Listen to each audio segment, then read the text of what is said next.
Dak Prescott, Antonio Brown, conversation between Smitty and Antonio Brown. I'm going to share that in a few minutes. And CeeDee Lamb. If we're talking Dak, especially with a contract, the likelihood of him in Dallas in 2025 and beyond, we have to talk CeeDee Lamb and what that means for his dynasty value. What does any of this mean for even CeeDee Lamb's redraft value?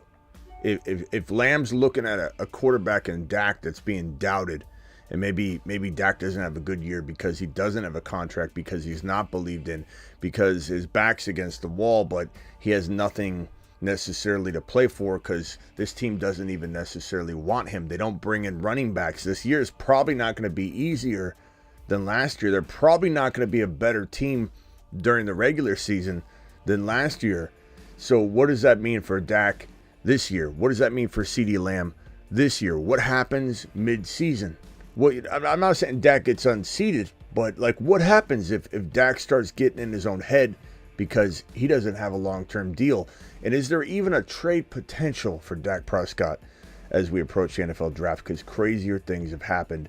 And again, we'll talk about the Herbert, the crazy, wild fairy tale trade rumor that Antonio Brown's been pushing via his CT ESPN news network. And your boy got to talk to AB, and I'll talk about that in a minute. The Fantasy Football Show begins right now. Live from the FantasyFootballShow.com studios. It's the Fantasy Football Show.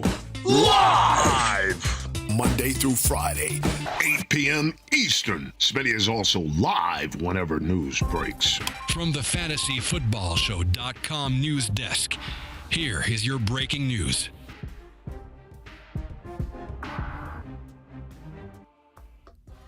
So your boy had a chance to talk with Antonio Brown briefly today, and basically, you know, he said this. Let me get back over to this screen right here.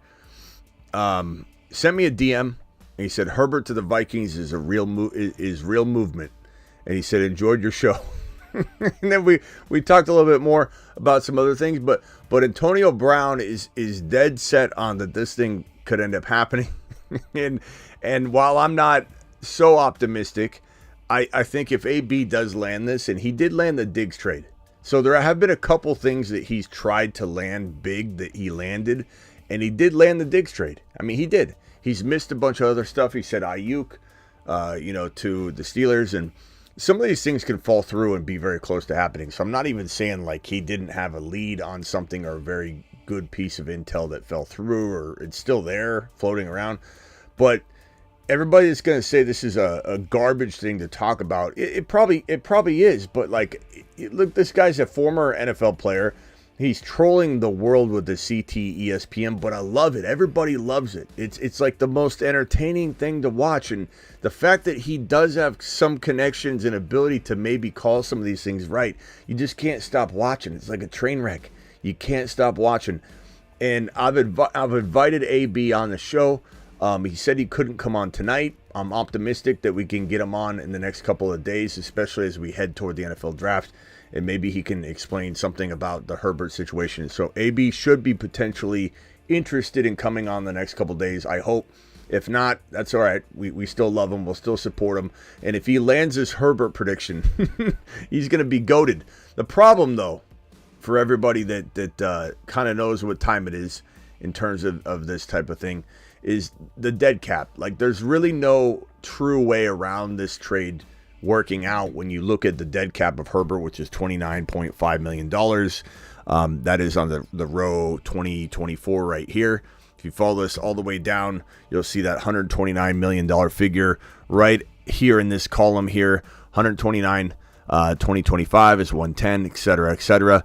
It's a hard number to grasp and work around. Now, I think we all learned a lesson that contracts are a little bit more complicated, and there's a lot of unknowns in contracts that even somebody that reports on it as long as I have, 20 plus years, even a Schefter, a Rappaport, the entire NFL world and news world did not expect Diggs to have 3 voided years on his 4-year deal in the Stephon Diggs trade. There's so many things that could potentially happen in terms of teams taking on money. There's a lot of different things that could happen in terms of a deal. So, you know, and then Superfish is exactly what I was going to say is like we did not anticipate Diggs to be traded because of the dead cap. That happened. A lot of people, and I did. I predicted Diggs to get traded. But I mean, in general, the football world said that Diggs couldn't get traded because of the cap. They did it anyway. The whole world said that Russell Wilson, and your boy said he get cut too. A lot of people said they can't. The cap, Smitty, they can't. The cap is not going to stand in the way from a team making a move they have to make. Now, the difference between Russell Wilson and Diggs is those two teams, the Broncos and the Buffalo Bills, wanted to get rid of those two players, like because they're a problem or they weren't fitting in. They wanted to move on. Herbert is not one of those players. Herbert's a very positive player in this locker room for this team, and Harbaugh does reportedly love this guy. However, does he love JJM more? Does he love draft capital more? Is the dead cap hit something that they could stomach? If you know, we don't know. But the bottom line is this is coming from Antonio Brown. It's not really coming from anywhere else.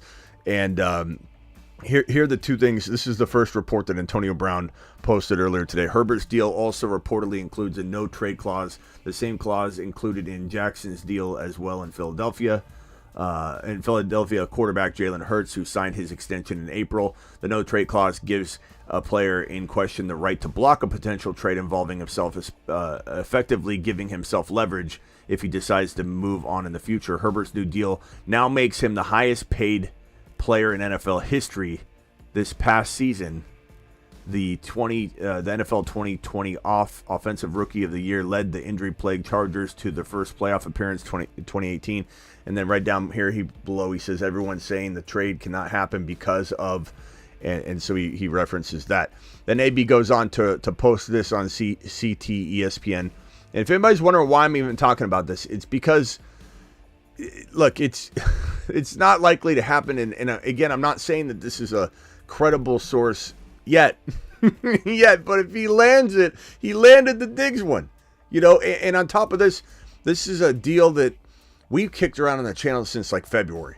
I've literally said, like, if Harbaugh is so dead set on JJ McCarthy being such an amazing elite top 5 quarterback, then why not trade him? And this is coming from me, not Antonio Brown. This is aside from the dead cap, this is my take on this. If you can draft JJ McCarthy here, take your offensive lineman here instead of here, because this is what everyone's kind of thinking the Chargers are doing with their pick. They're taking an offensive lineman. You take that player here, you get JJM here, you trade Herbert away, you get this additional 2023. Darrisaw was talked about being included. A future first rounder instead of that could be included. That's a whole lot of extra draft capital, 23 and a player, 23 and a pick, to get on top of having JJM and lineman versus lineman, no 11 pick, having Herbert, and not having 23 or future draft capital. So from a non-dead cap perspective, it actually makes a lot of sense. But yeah, he talked about the injury potentially preventing him from this deal being executed. There's a whole lot of stuff Antonio Brown went on to talk about. Again, bottom line is, I hope to have Antonio Brown on to at least give us his side of this and tell us what he's thinking. Maybe he can share some stuff with us. Maybe he can't. I don't know. We'll reach out to him tomorrow. But I definitely enjoyed speaking to the man. Guy is funny as hell, man. Herbert to the Vikings is real movement. He told me, enjoyed your show. He watched the show. He watches the show. Antonio Brown's a fan. Gotta love that. Gotta love that. Back to reality, if you will. Dak Prescott said he and the Cowboys have not begun negotiations for a new contract extension. Now, let me start off by saying a couple things. Dak was under some potential, I don't know, you could say some negativity surrounding his situation prior to this big $100 million lawsuit being dropped against him. And so I think this lawsuit that was sitting at his feet was maybe preventing the team from even talking about a long-term deal. Now that $100 million lawsuit against Dak Prescott has been dropped, which I think is a very important part of, a team looking at bringing somebody in. Is there any sort of pending off the field issues or whatever? This very, very big lawsuit that was dampering everything about his long-term extension got dropped. So there might be some sort of initiation of a new contract extension with Dak Prescott now having that hurdle out of the way. So keep in mind that could, if you're like, I thought Jerry didn't want to sign him to a long-term deal. Why does all of a sudden this deal get announced, a couple days from now, 2, 3, 4 weeks from now, after the NFL draft, before the NFL draft? I thought Jerry wasn't going to sign him. It could be because that's out of the way. Now, Jerry, that's one component of it all. The other thing, though, is that Jerry's made it very, very abundantly clear he's been wishy-washy all offseason, though. From the end of their embarrassing playoff loss right here against the Green Bay Packers, from that moment until now, he's been very all over the place, very wishy-washy, says one thing, does another. So I don't think we can take anything he says and cement it in. Like he says we're not extending Dak, or there's no signs of them extending Dak. We can't assume they won't just extend Dak like out of nowhere. Jerry's wild like that. But one thing Jerry's been saying lately is we're focusing on 2024. That's all we're doing. We're all in on 2024. I'm not worrying about 2025 until we get there. And that makes me feel like, as of right now, at least, Jerry and the Cowboys are not even worried about signing Dak to a long-term deal, who has a no franchise tag clause and a no trade clause in his contract, meaning he can't be franchise tagged next year. If he blows up and has an elite top 3 season, takes him to a Super Bowl, Jerry can't do a single thing about it. He's leaving that risk on the table because I think he ultimately says the risk is higher to extend him, have him lose again, not even make the playoffs, or he gets hurt. And now it's like, I questioned even if this guy should have been my 2024 quarterback, and now I've got a Daniel Jones situation, a Danny Dimes situation on my lap, because now I want to move on, and I just extended him. I think Jerry's willing to take the risk that he doesn't have that kind of year versus not. But what does that tell you about Jerry Jones's mentality? If you don't believe Dak's going to get it done this year, you don't believe you're going to win this year. You know what I mean? Like he's already telegraphing that he's expecting the Dallas Cowboys to not win the Super Bowl.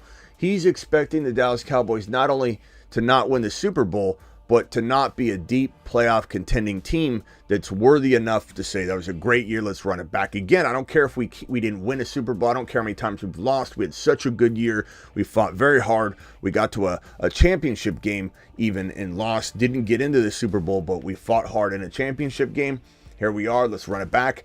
Jerry's telling you he does not have confidence that his current team's going to even do that, because if he did, he would sign his quarterback to a long-term deal. His quarterback, Dak Prescott, who had an unbelievable year last year, he just crapped the bed in the playoffs like he kind of always does. But is that really him, or is it the Cowboys, or is it both of them? We don't know. We don't know because we can't separate player from team right now, situation from player. They're one and the same. We can't dissect it until he moves on or something like that. But the bottom line is this. I don't know if Dak Prescott gets an extension or not. I don't think he will. I don't think he has the kind of season that would have made Jerry regret it anyway. I think Jerry's setting the team up for failure. Jerry's showing he has no confidence that the team's going to have an elite year because they won't sign Dak. And I don't think Dak will want to return. So Dak said this is from Ian Rappaport. Right now, it's with the Dallas Cowboys. It's where I want to be, and that's where I am. And that's the focus. And after the season, we'll see where we're at and what the future holds. And if the future holds that. Sorry. Dak Prescott on potentially leaving the Dallas Cowboys in 2025. We'll see where we're at and if the future holds that. Trying to say basically that, I'm not saying I won't come back. I don't want to say anything, period. I got to go in and play football for this fan base here, for my teammates. I can't say something negative like, this is being professional. He probably is thinking, if we do really, really well I'm going to make Jerry pay me to the moon and back, or I'm going elsewhere. And guess what happens, folks? Teams that don't have a quarterback will pay more than a team losing a quarterback potentially if that quarterback is, it had a bonker season. So I have a feeling if Dak does ball out to the point that Jerry regrets this decision not to extend Dak because he can't be franchise tagged, he can't be traded unless he approves the trade, which he would if he was traded right now. If he was offered a trade right now, I don't even care where he'd go, he would accept it. Almost 95% chance he would accept any trade offer right now. He would override it and approve it because he has a no trade clause. Why? Because 0 teams would trade for him without giving him a fat extension in conjunction announced parallel with the trade announcement. That's how it works. You don't trade for a franchise tag player, a 5th-year option player, a player on his last deal. You don't trade and give up massive draft capital to just wonder if they're going to come back on a non-franchise tag type of contract or trade, no trade clause. No one's going to trade for a player, get Dak to approve it, and not offer the big fat contract. And any team offering a big fat contract is going to overpay.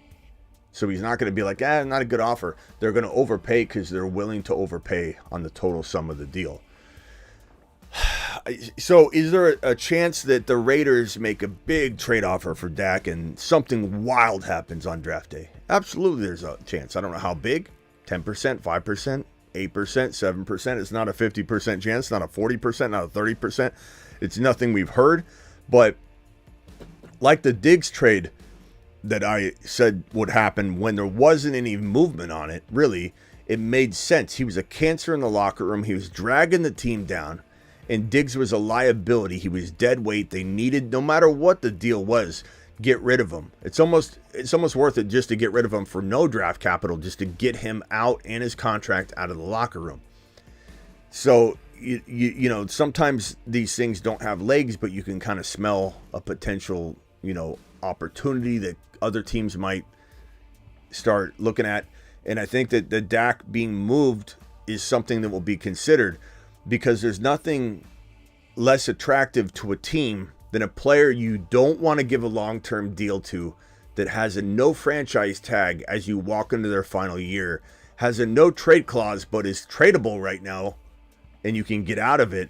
There's no reason the Cowboys should say no to an offer that's amazing and an offer they almost can't refuse in terms of return on investment because they aren't willing to sign him. They're basically saying we don't like Dak Prescott. At least we don't think we do. We're willing to ride with him one more year because, well, he's under contract and we're paying him a big sum of money. But we're not guaranteeing ourselves. We're not marrying ourselves to Dak. So therefore, we're telling you we don't necessarily believe in him at all. We're so unwilling to believe in him, we'll let him walk next year. They can't even franchise tag him. So don't be surprised if there's some last minute situation, okay? Don't be surprised if there's some sort of last minute thing brewing. There's a lot of Herbert's the most trending topic in terms of NFL right now on Twitter. I believe he's one of the biggest right now, Herbert. It's all coming from the CT ESPN conversation right there. So we'll keep tabs on that. I think it's dumb for people to say we shouldn't even be talking about it when this is something that we kicked around the idea for 5-6 months now. The exact idea that AB's talking about. So it's fun to talk about it. I've made it abundantly clear that we have no reason to believe that AB is going to land this, but good Lord, if he does, we're trusting this man to be a source on this channel because he landed the Diggs trade. So do we. But here's the thing. We said Diggs would get traded, right? That was our prediction. We had no lead, no mud we were throwing at the wall or anything. That was just my prediction. And we've been talking about how Herbert would be a fantastic, minus the dead cap problem, he'd be a fantastic player for Harbaugh to trade and go get JJM and get some extra draft capital and put Herbert in a position where he's unlocked and able to mature and develop in Minnesota, throwing to Justin Jefferson. Herbert's going to be a wasted talent in LAC because they're going to run a very dumbed down offense. And dumbed down, I don't mean bad. I just mean it's going to be run heavy. It's going to be brute force, attack on the ground, draining the clock, defense. Herbert's going to be asked to do J.J. McCarthy work. J.J. McCarthy, a lot of people don't know what he is because Harbaugh didn't ever unlock him. It's one reason I don't love J.J. McCarthy is because we don't know what he is. Everyone wants to assume what he is. But it's certainly not something that, I think we want to see. We don't want to see. I'm looking up a couple things here as news is coming in.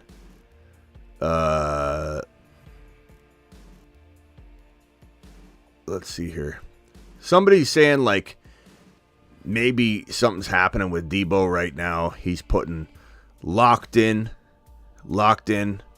Who knows what that's for though? So I'll keep tabs on it. But he's probably talking about something else, guys.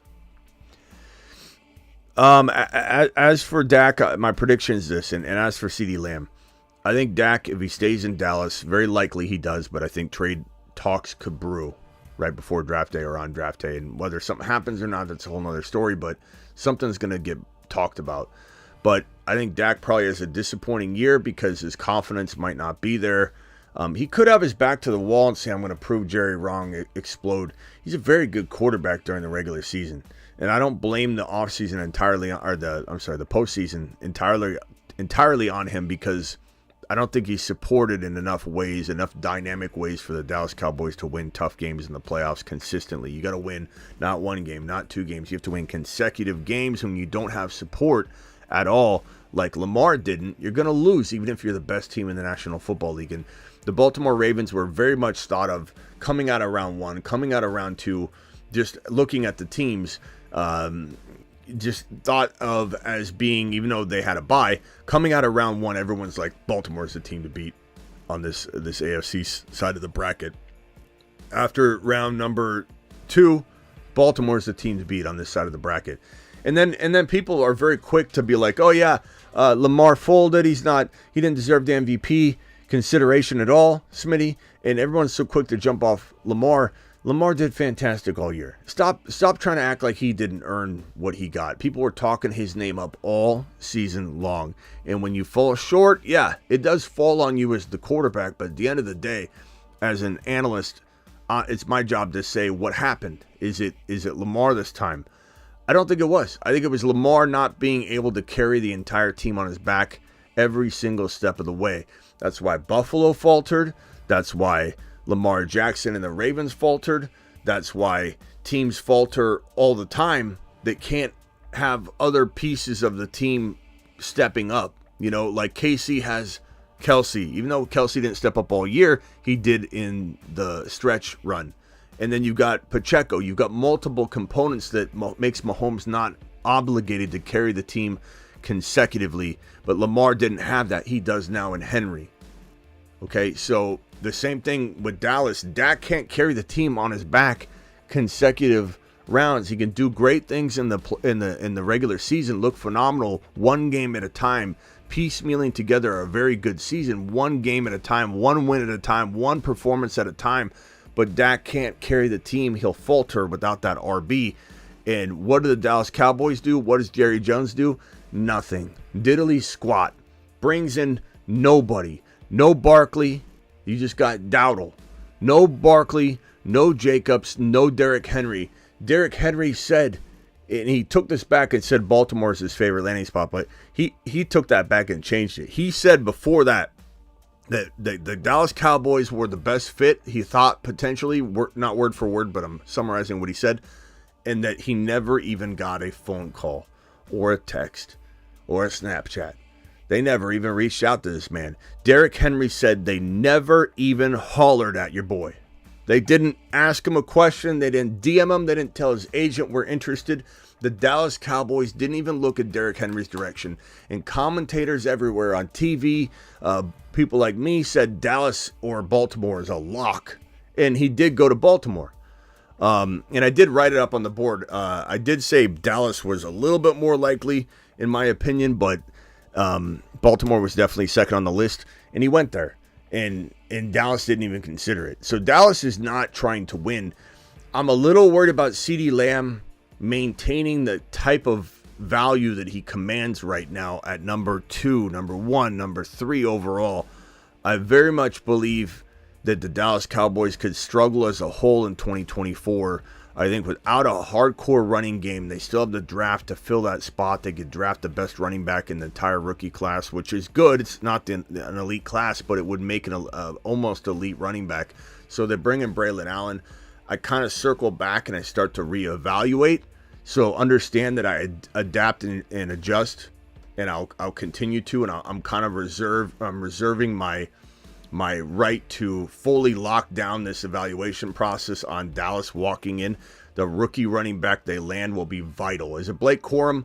I don't mind Blake Corum in Dallas. I'm coming around on Blake Corum in Dallas and Blake Corum kind of in LAC, but I think he uses him. Harbaugh uses him a lot, but this is going to be a 2 and 3-headed monster. So if Blake Corum's in Dallas or in LAC, I'll kind of circle around. I don't love him as a prospect. I love him as a college player. I don't love him as an NFL prospect, but I do like him enough that he's in a force-fed environment. He'll be pretty good. I don't know if he lasts long in the NFL, but he'll certainly be good for a year or two if he's getting force-fed the football. So the Dallas Cowboy running back, if it's the top rookie running back, could be good. But if they punt running back, if they don't draft the right guy, if they draft a garbage player, a guy that doesn't fit what they need, they go after Bucky Irving, who I like, but he doesn't fit the need. He's another Dowdle. Like, this is a team that doesn't understand what they need in order to win, and they're going to falter and fail.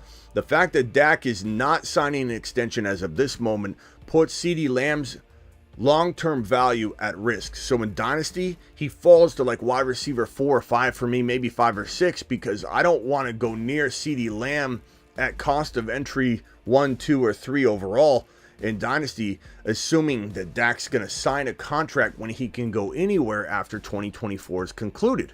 If he balls out, he can go anywhere. If he doesn't ball out, he's not returning. The reason they're not extending him is they're planning on moving on if he doesn't explode. If he doesn't win a Super Bowl, or at least go to a championship game and just make the season feel like a total victory, regardless of the hard-fought battle, they barely lose, something like that, then they want to bring him back. But Dak's, in my opinion, 70% likely to leave if he doesn't end up getting that eventual extension during this 2024 offseason off the back of the news that his $100 million lawsuit against him was dropped, and that maybe triggers Jerry to go, you know what, that kind of was holding me back, let's lock him down. That's the only thing that could change. Yeah, I mean, that's it. Dak Prescott, Antonio Brown, CeeDee Lamb. Dial into the Grindhouse phone lines. Do it live.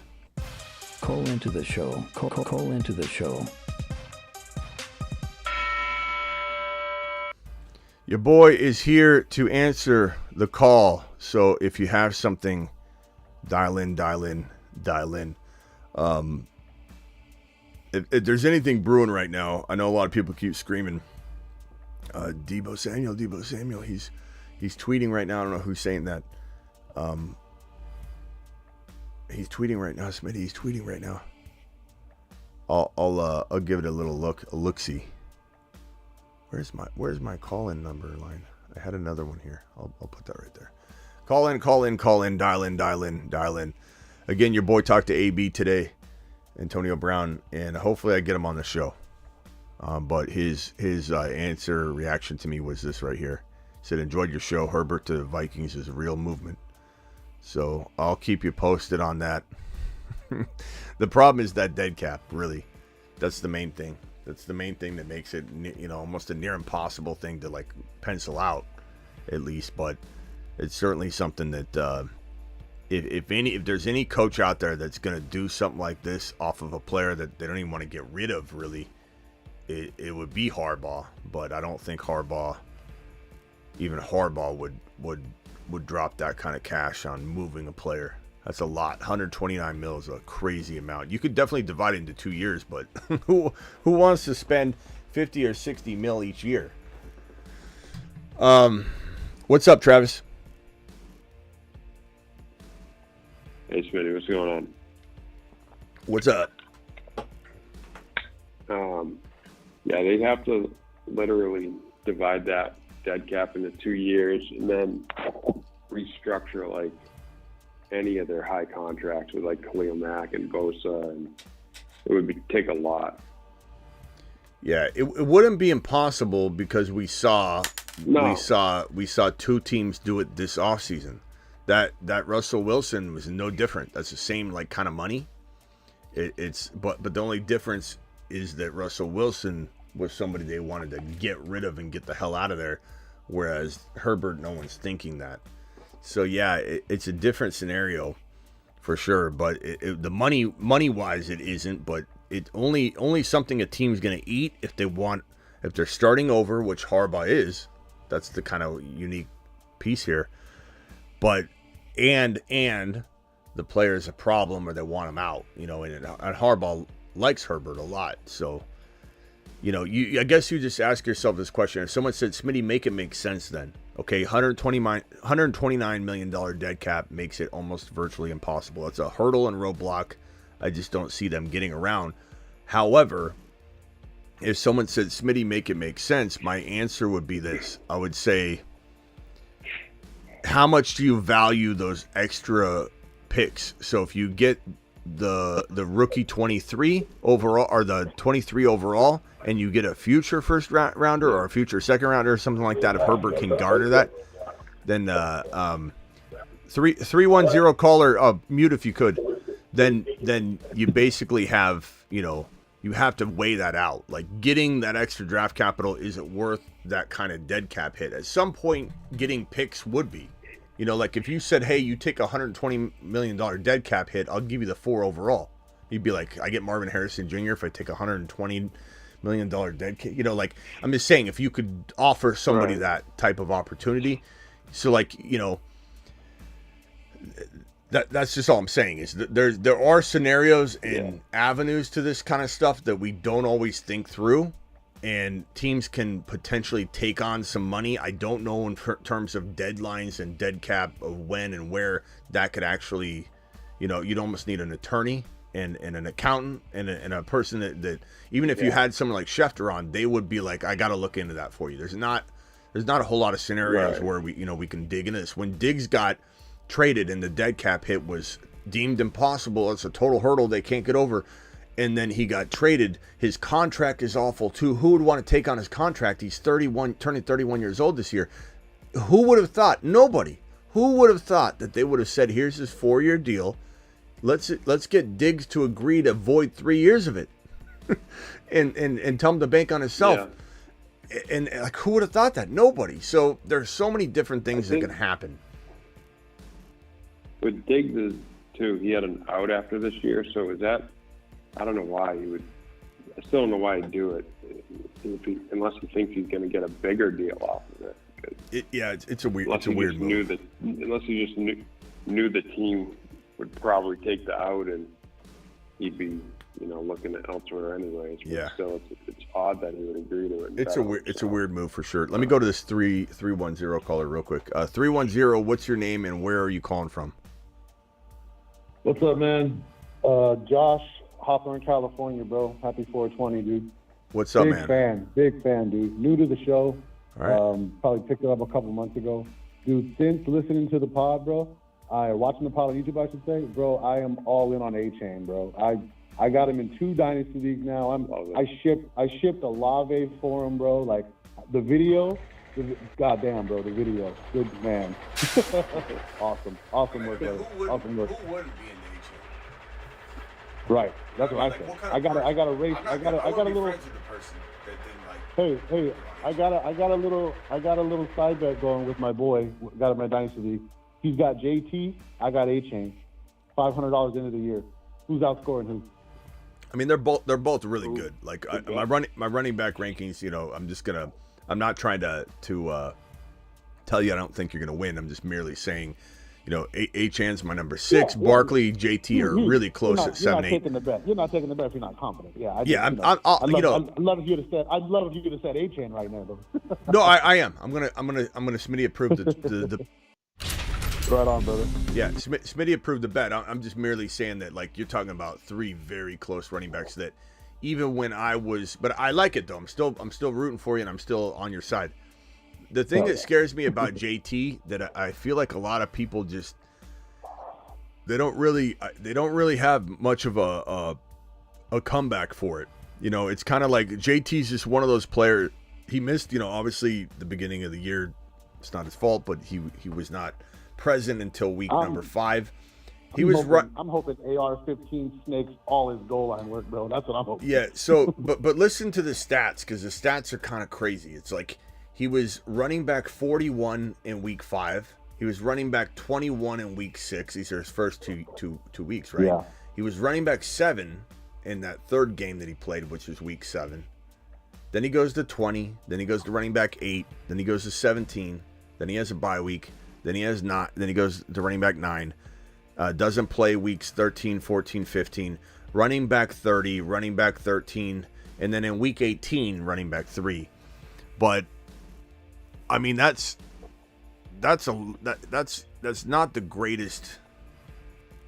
I don't feel like that screams anything. Like he had. That guy was going 1 overall in startups. He was going 1 overall in startups 2 years ago. Yeah, I just think that, like, you take out week 18, which was meaningless anyway to fantasy. Take out week 18, he didn't have one top 5 running back week. So I'm just a little bit worried about the valuation, the expectation. You look at Devon Achane, and Achane was he was an absolute just marvel. He was running back 1, 5, 4, 3, and 8. Like, those are crazy. Like, that is my boy. Okay. And so those are some amazing numbers. He was top 5 4 times. He was top 10 5 times, and he only played 11 games. Technically 10 games, really. He played 10 games, technically speaking, and he was top 5 4 times, top 10 5 times. That is remarkable when you really look at it and break it down. And then he comes in beefed up. I mean, I love that he's gained what looks like at least. And we had a couple of people in the comments saying I'm a photographer, Smitty, the angle and the lens. And like, I get it. All he has is tattoos now. That's what my boy's saying. Bro, I live with 3 girls. You don't think I know how to do the sorcery angles of photography and angles and such. So, I understand what these people are saying. But even if you got down low, even if you did the angle thing, like, he at least put on 10 pounds, 15, because you can see it in his arms. The guy's like ripped. He's just absolutely massive. It looks night and day. It looks like somebody that worked out heavily for the very first time. And I have the graphic somewhere, but anyway, Achane's gonna go to the moon. This is a guy that scored 11 touchdowns in essentially 10 games. He had 7.8 yards per carry. He's just going to be unbelievable in 2024. Achane to the freaking moon. I predict him to have 15 total touchdowns, at least 15 to 16 to 1,700 total yards potentially, and start to really get trusted by this offense. And then you got a Mostert who's 32 years old, I believe, this year. And so he's going to end up getting hurt at some point, and Achane is going to start at least 4, 5, 6 games by himself. Oh, yeah. Appreciate it, brother. You're a man, Smitty. All right, later. Let me go to Travis real quick for a rebuttal, and then over to Alpha. Go ahead, Travis. I think I've had several people get, like, annoyed or even pissed at me for bringing it up in the past, but JT has to prove health this year. Like, it's 2 straight, like, going on a year and a half or something where he hasn't truly been healthy for a long stretch. And if it keeps up, then that's an issue with him. He's not getting any younger. I still think he's very capable of having a good year, but yeah, I like him a lot. I like him a lot. I love him in round 2. Not in every draft, but like when I'm sitting there and I went wide receiver like JJ or Jamar Chase, and I miss out on a couple guys. Like, Achane's gone. But the thing is, Achane will most likely be there if JT's still there. So, like, you're almost... The problem is I'm not going to draft JT much because I'm going to take Achane more times than not in that scenario. But if Achane goes, you're drafting with a bunch of like-minded people. Achane goes and JT's sitting there. I'll take JT, but as you said, he hasn't proved to stay healthy. He also, his year where he was running back one, that was, probably the weakest running back one performance we had in a while. Yeah. So it wasn't like he had, exploded. That, like he would have been like running back 4 or 5 in a normal year. So to me, it's like, I know JT's very easy to love. The people that love JT are the same, and this is not to try and tear down anybody's fantasy football values or their I don't know, their takes or anything like that. But the same people that love JT are the same people that are going to love Deontay Johnson's resurgence. The same people that are going to love Gus Edwards. Like, just, he'll be fine. He's going to, you'll see Gus Edwards. It's a mentality of underdog. It's a mentality of J.K. Dobbins. Chasing the value grab that you believe other people are overlooking, and it fits a type. You're a type. It's like you're speed dating, and I can tell in 10 seconds what one person's gonna like by knowing another thing that they like. And JT has proven nothing to warrant top 5 running back ranking or value. He's not being ranked there. Some people think he'll finish there, but I mean, you're talking about missing 7 games and then playing in 10, and you were running back 3 once. You were never running back 1. You were never running back 2. You were never running back 3. You were never running back 4. Mm-hmm. You were never running back 5. So you're only running back 3 one time, and that was it. That's how many times you were in the top 5 running backs.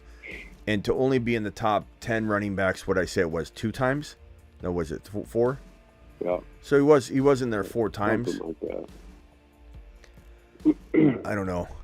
And on top of that, like, you look at JT, he was a top 5 running back in the final 9 weeks. I mean, he's only in the top 5 running backs once anyway, but it was the one time. Like, that was when he should have been blown up.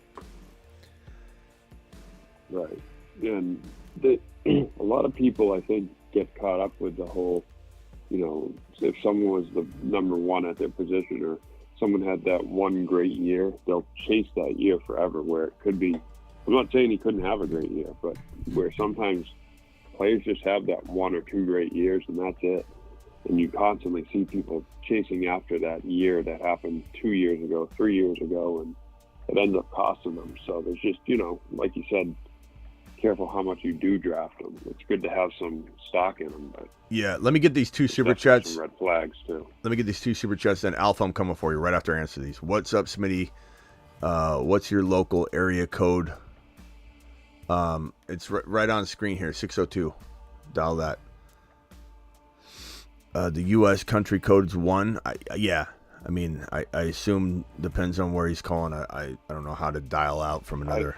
I hope he can call. And this guy and another Cowboys fan think there's a way for the Cowboys to get the number 2 pick for Dak and something else. Yeah. So I want to Smitty, go there. AB collab would be crazy. I'm hyped, says call your boy. Thank you for the $2 hauler. Alpha, you're live, my guy. Yeah, what's up, Smitty? Oh. I think JT is easily better than Devon Achane. And why is that? Hot take.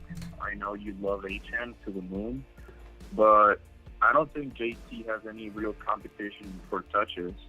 And I know we always say that, Mostert is like 50 years old and he always gets injured. He didn't get injured last year, and I still think he's going to be a threat for targets. And I just really think JT has no competition at all. And the reason he hasn't been producing elite numbers is because he's been injured, but efficiency-wise, he's been right there. He's been awesome. So I think he's due for a bounce back, and I think JT is going to be top 5 this upcoming year. Do you like Deontay Johnson this year? Running back too. You like Deontay Johnson this year? I do like Deontay Johnson. Yeah. Wait, how do you know? Well, I mean, How do bro, you know I like Deontay? no offense, and I'm not saying you're gonna be wrong. I like JT too. I'm not calling him a bust. We're just saying like pump the brakes on this top 5 evaluation because he was only a top 5 running back one week last year. 1 week. But the thing that makes me concerned is A, he can't stay healthy. B, I you could say the vulturing of touchdowns that AR5 brings to the table is like sharing carries. So I reject your notion that he has nobody to compete with. I don't think he's going to be as much a threat as most. Okay, but what I'm trying to say is I believe that the likelihood of AR5 hurting JT is greater than Mostert, who's 87 years old, not 85. You were wrong there as well. He's 87 years old, right. And this offense has more than ample workload to give both of them. In some cases, we don't even want Mostert to get less work than he usually gets. Like, that's the part that doesn't scare me when someone says that. But I really don't care. He was great last year. He was great. Mostert was great last year. I mean, he was. So was Achane. So was Achane. And Achane was really good down the stretch. I mean, it wasn't like, and the other thing, too, the whole injury thing, I don't care about the injuries. The injuries concern me none, especially because he bulked up and added weight, and he's a young kid, so that's not a concern. People will say things like, you add weight, you can get injured. That is the case when you played and you're 25, 26 years old, and your body's used to carrying a certain amount of weight, taking hits in your knees. When you add 10, 15 pounds over the age of like 24, 25, your knees take a toll they've never experienced, and you can't avoid that. You're going to be worse off gaining weight. If like when Debo gained his weight off of his holdout and he couldn't play the same, there's nothing you can get used to when you're a 25, 26, 27-year-old person. You put on that weight. When you're a young kid, he still could grow a quarter of an inch in height. He's still getting into it, fitting into his own skin. This is not a big deal to him. This is the time to adjust your playing weight. And not to mention, players come into the league all the time and add weight every time they come in. Look at Terrell Owens. You look at Terrell Owens walking in the NFL his rookie year. You see the footage of him catching a touchdown and like just how skinny he looked. And later on, he was a massive human being. Achane, the weight he gained is not a problem. The weight he gained won't slow him down, not to the tune of anybody still ever catching him. And the guy averaged 7.8 yards per carry. The guy had 11 touchdowns in really what was 10 games. And he's going to probably take on more work this year coming up of Mostert's workload than last year taking it, because Mostert's not going to stay healthy. JT has more question marks in my book. I don't blame you for liking him more than Achane, but your arguments didn't convince me at all. They were just you saying you like him more. That's all I heard from your arguments. I'm not saying you're wrong. I'm just saying you didn't give me any sort of like factual information. The argument I used was Mostert and the fact that JT, he's still young, and you could apply the same excuses you applied to Achane. You could apply them to JT as far as injuries are concerned, and multiple years, a lot more than Achane did. Multiple years. I said Achane's not been hurt for multiple years. Back-to-back years, but there's no reason to believe he can bounce back. Because look, you're selling a car very well, but like there's still no substance to it. That is just a sales tactic. There's no reason to believe he won't stay healthy. It's a great line. We said the same. It's a great line. It's a great line, but there's nothing to back that up. Zero. Achane, at least I can back up. CMC. I can back up Achane because I can say that even any running back in the National Football League, CMC included, if they had their knee hit like Achane had his knee hit, they would be out like Achane was. When Achane returned, he had a player land on his knee coming off of a knee injury, so they were cautious with it. They said he could have went back in, but they wanted to be very careful with him. They brought him out. That wasn't even him missing time. That was his coach saying, I'm just going to be careful with you and rest you a little bit longer. So I 100% disagree. He didn't get hurt because of he's a fragile Freddy. He didn't get hurt because, you know, he kept tearing hamstrings like Christian Watson, and we're like, okay, what do we do with this guy? He literally had injuries that would have taken out anybody. JT, we'll see what JT can do, but again, you can't just say there's no reason to believe JT won't stay healthy and just say it. I mean, you can say it, but it doesn't mean anything to me because you have 2 years of it. If Achane was to get hurt all year long, guess what? Everybody would have a good case to make. Achane won't stay healthy in his 3rd year. And it would be a very arguable thing. I'm not worried about injuries with Achane. I'm not. But the thing is, we said the same thing about Christian McCaffrey in 2020 and 2021. Then what happens in 2022? He comes back, he plays 16 games, and he balls the F out. I mean, but that you can't. But you can't just say one player did it, and another's gonna just do it. Like you can't. Like that doesn't. I have an argument for that. Okay, go ahead. Argument for that. So Christian McCaffrey, super athletic, young. I mean, it happened during his 4th and 5th season.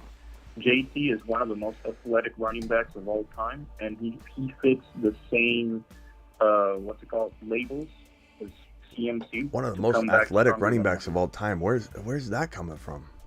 I don't think he comes close to CMC athletically. Where'd you get that? You are good. Do you sell cars? What's your job? Are you in sales, Alpha? What do you do? You're a banker, aren't you?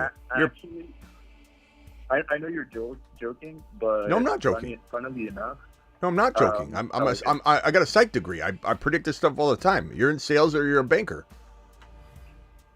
I'm studying accounting.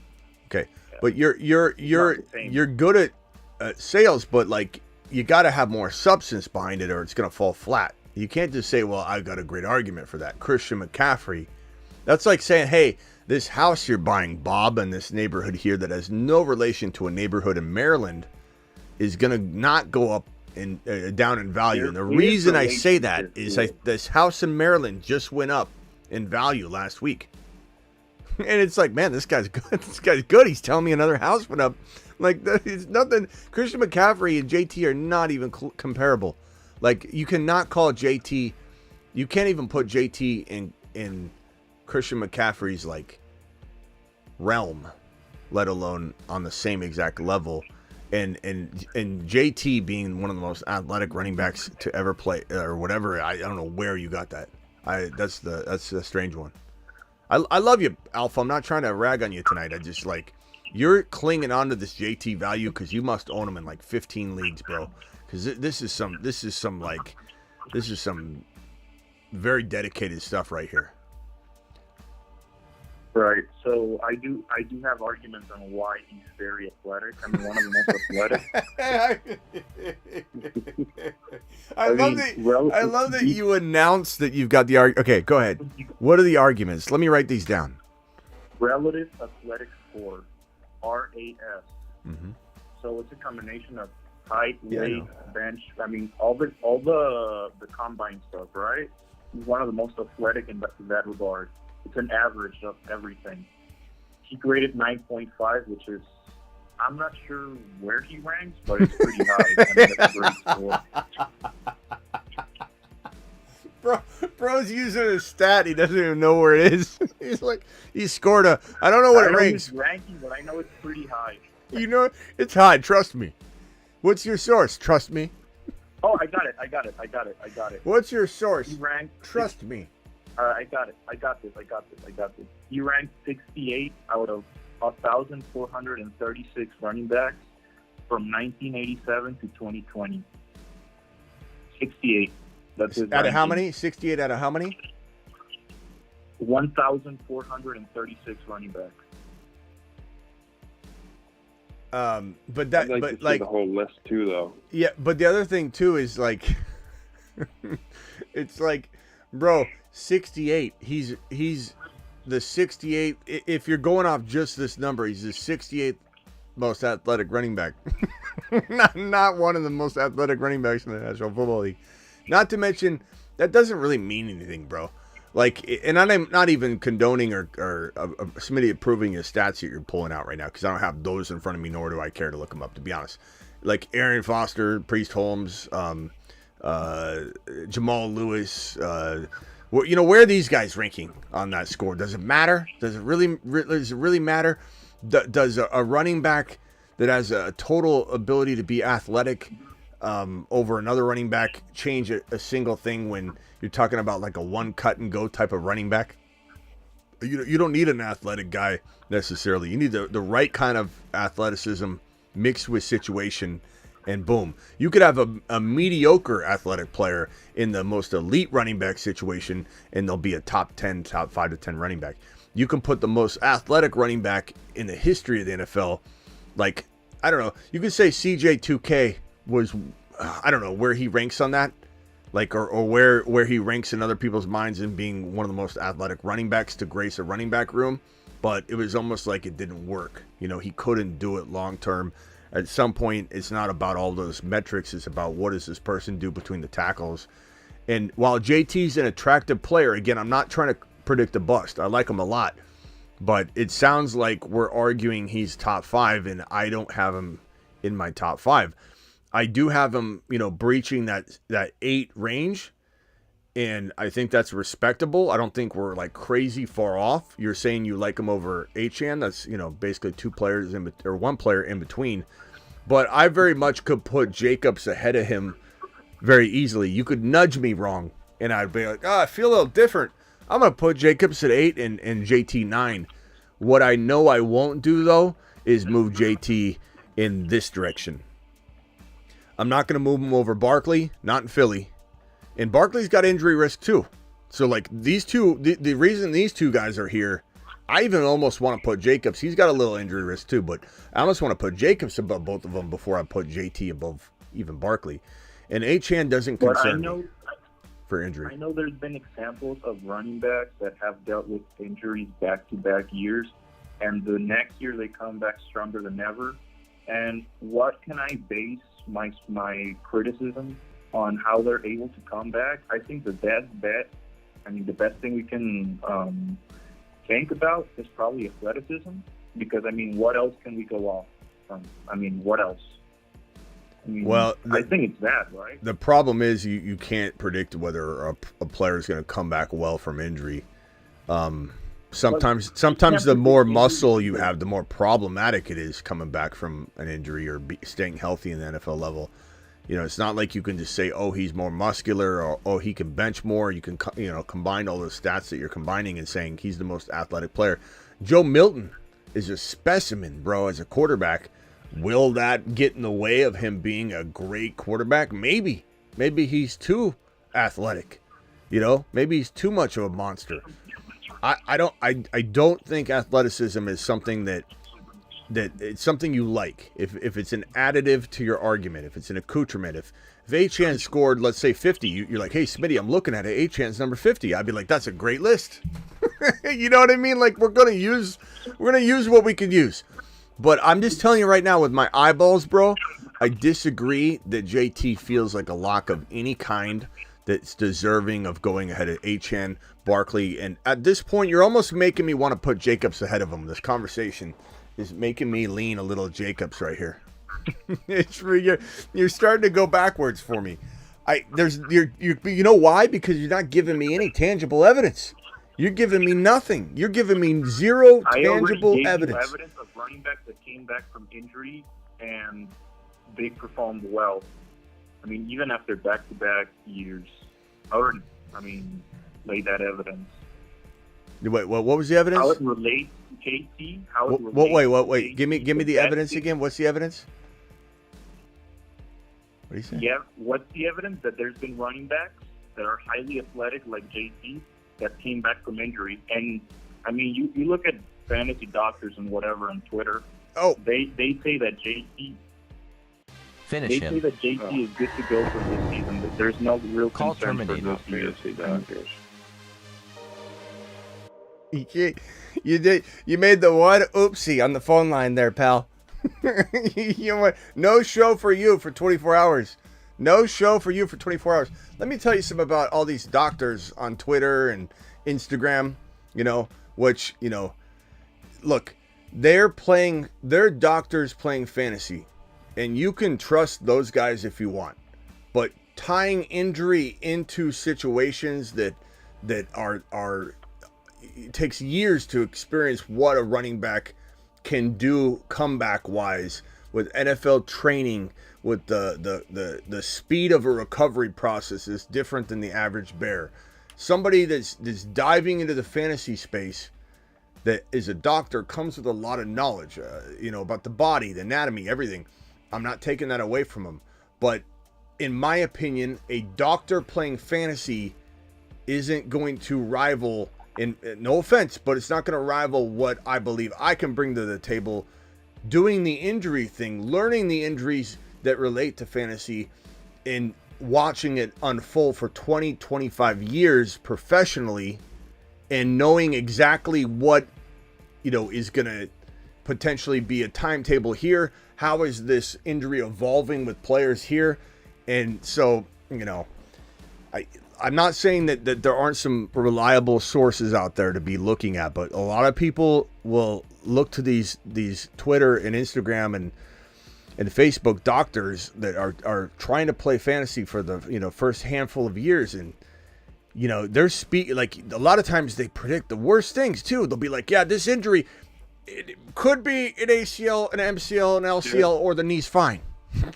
I'll be back to report on it. They'll give you like the wide range of it, right? Last year. Or they say things like this looks like this, and it doesn't end up being that. It's like, I don't know. There's a handful last year where that said Amon-Ra St. Brown had a sports hernia and was going to miss like 6 weeks, and that's it. He missed one game. Yeah. I appreciate you, Alpha. But you made the grave mistake. No show for you for 24 hours. It's just look. It's happened to the best of. Who was the guy that did it the other day? Tebow. Tebow accidentally did it. Tebow had just dropped a super chat too. I think it was like no. I think he bought a membership and dropped a super chat, and he even got booted from the phone line. No one's immune from it. Well, I said, oh no, when he said fantasy doctor. Yeah, you mention anybody on here on the phone line, you get dropped. It's just the rule. It's just the rules of the house. It's not a big deal.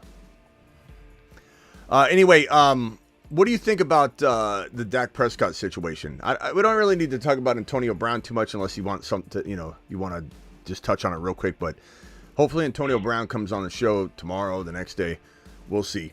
But he says he's got a source. Antonio Brown told me, is this the message or am I talking about something? He said here, Herbert, Vikings is real, but he did say his source is super legit. We'll find out.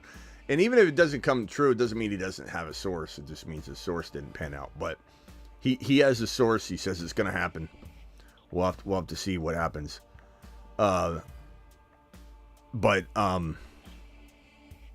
Yeah, so Herbert, very highly unlikely to happen. Dead cap is through the roof, but stranger things have happened, and Harbaugh's a very odd bird.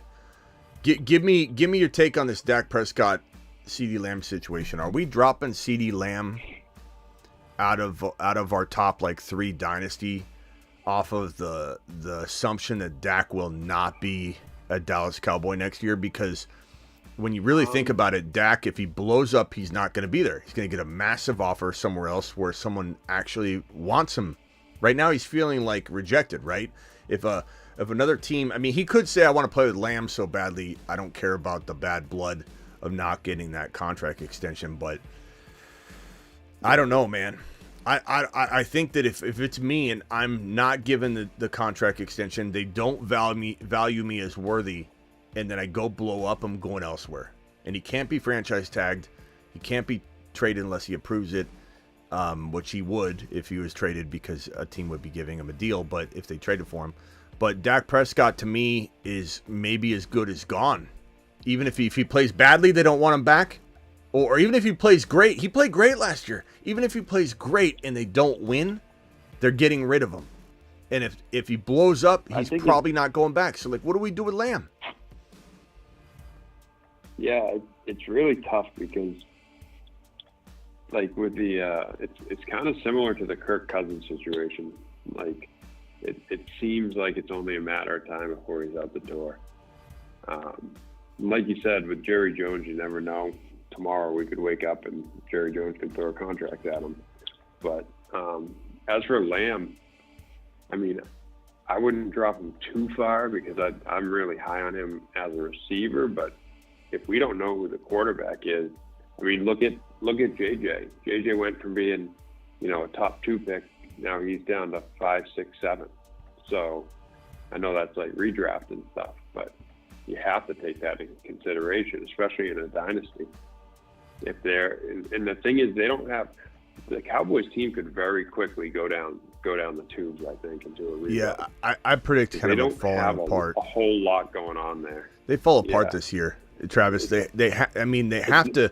How do you get better when you don't bring in a better running back? You bring in a worse running back situation. I mean, they could maybe change my mind with a Braylon Allen, a Blake Corum. We'll see what they do with the rookies, but right now, as it stands right now, without any certainty, they don't have a better running back situation. They have a worse running back situation. They have a quarterback that's going to doubt himself, not believe in himself.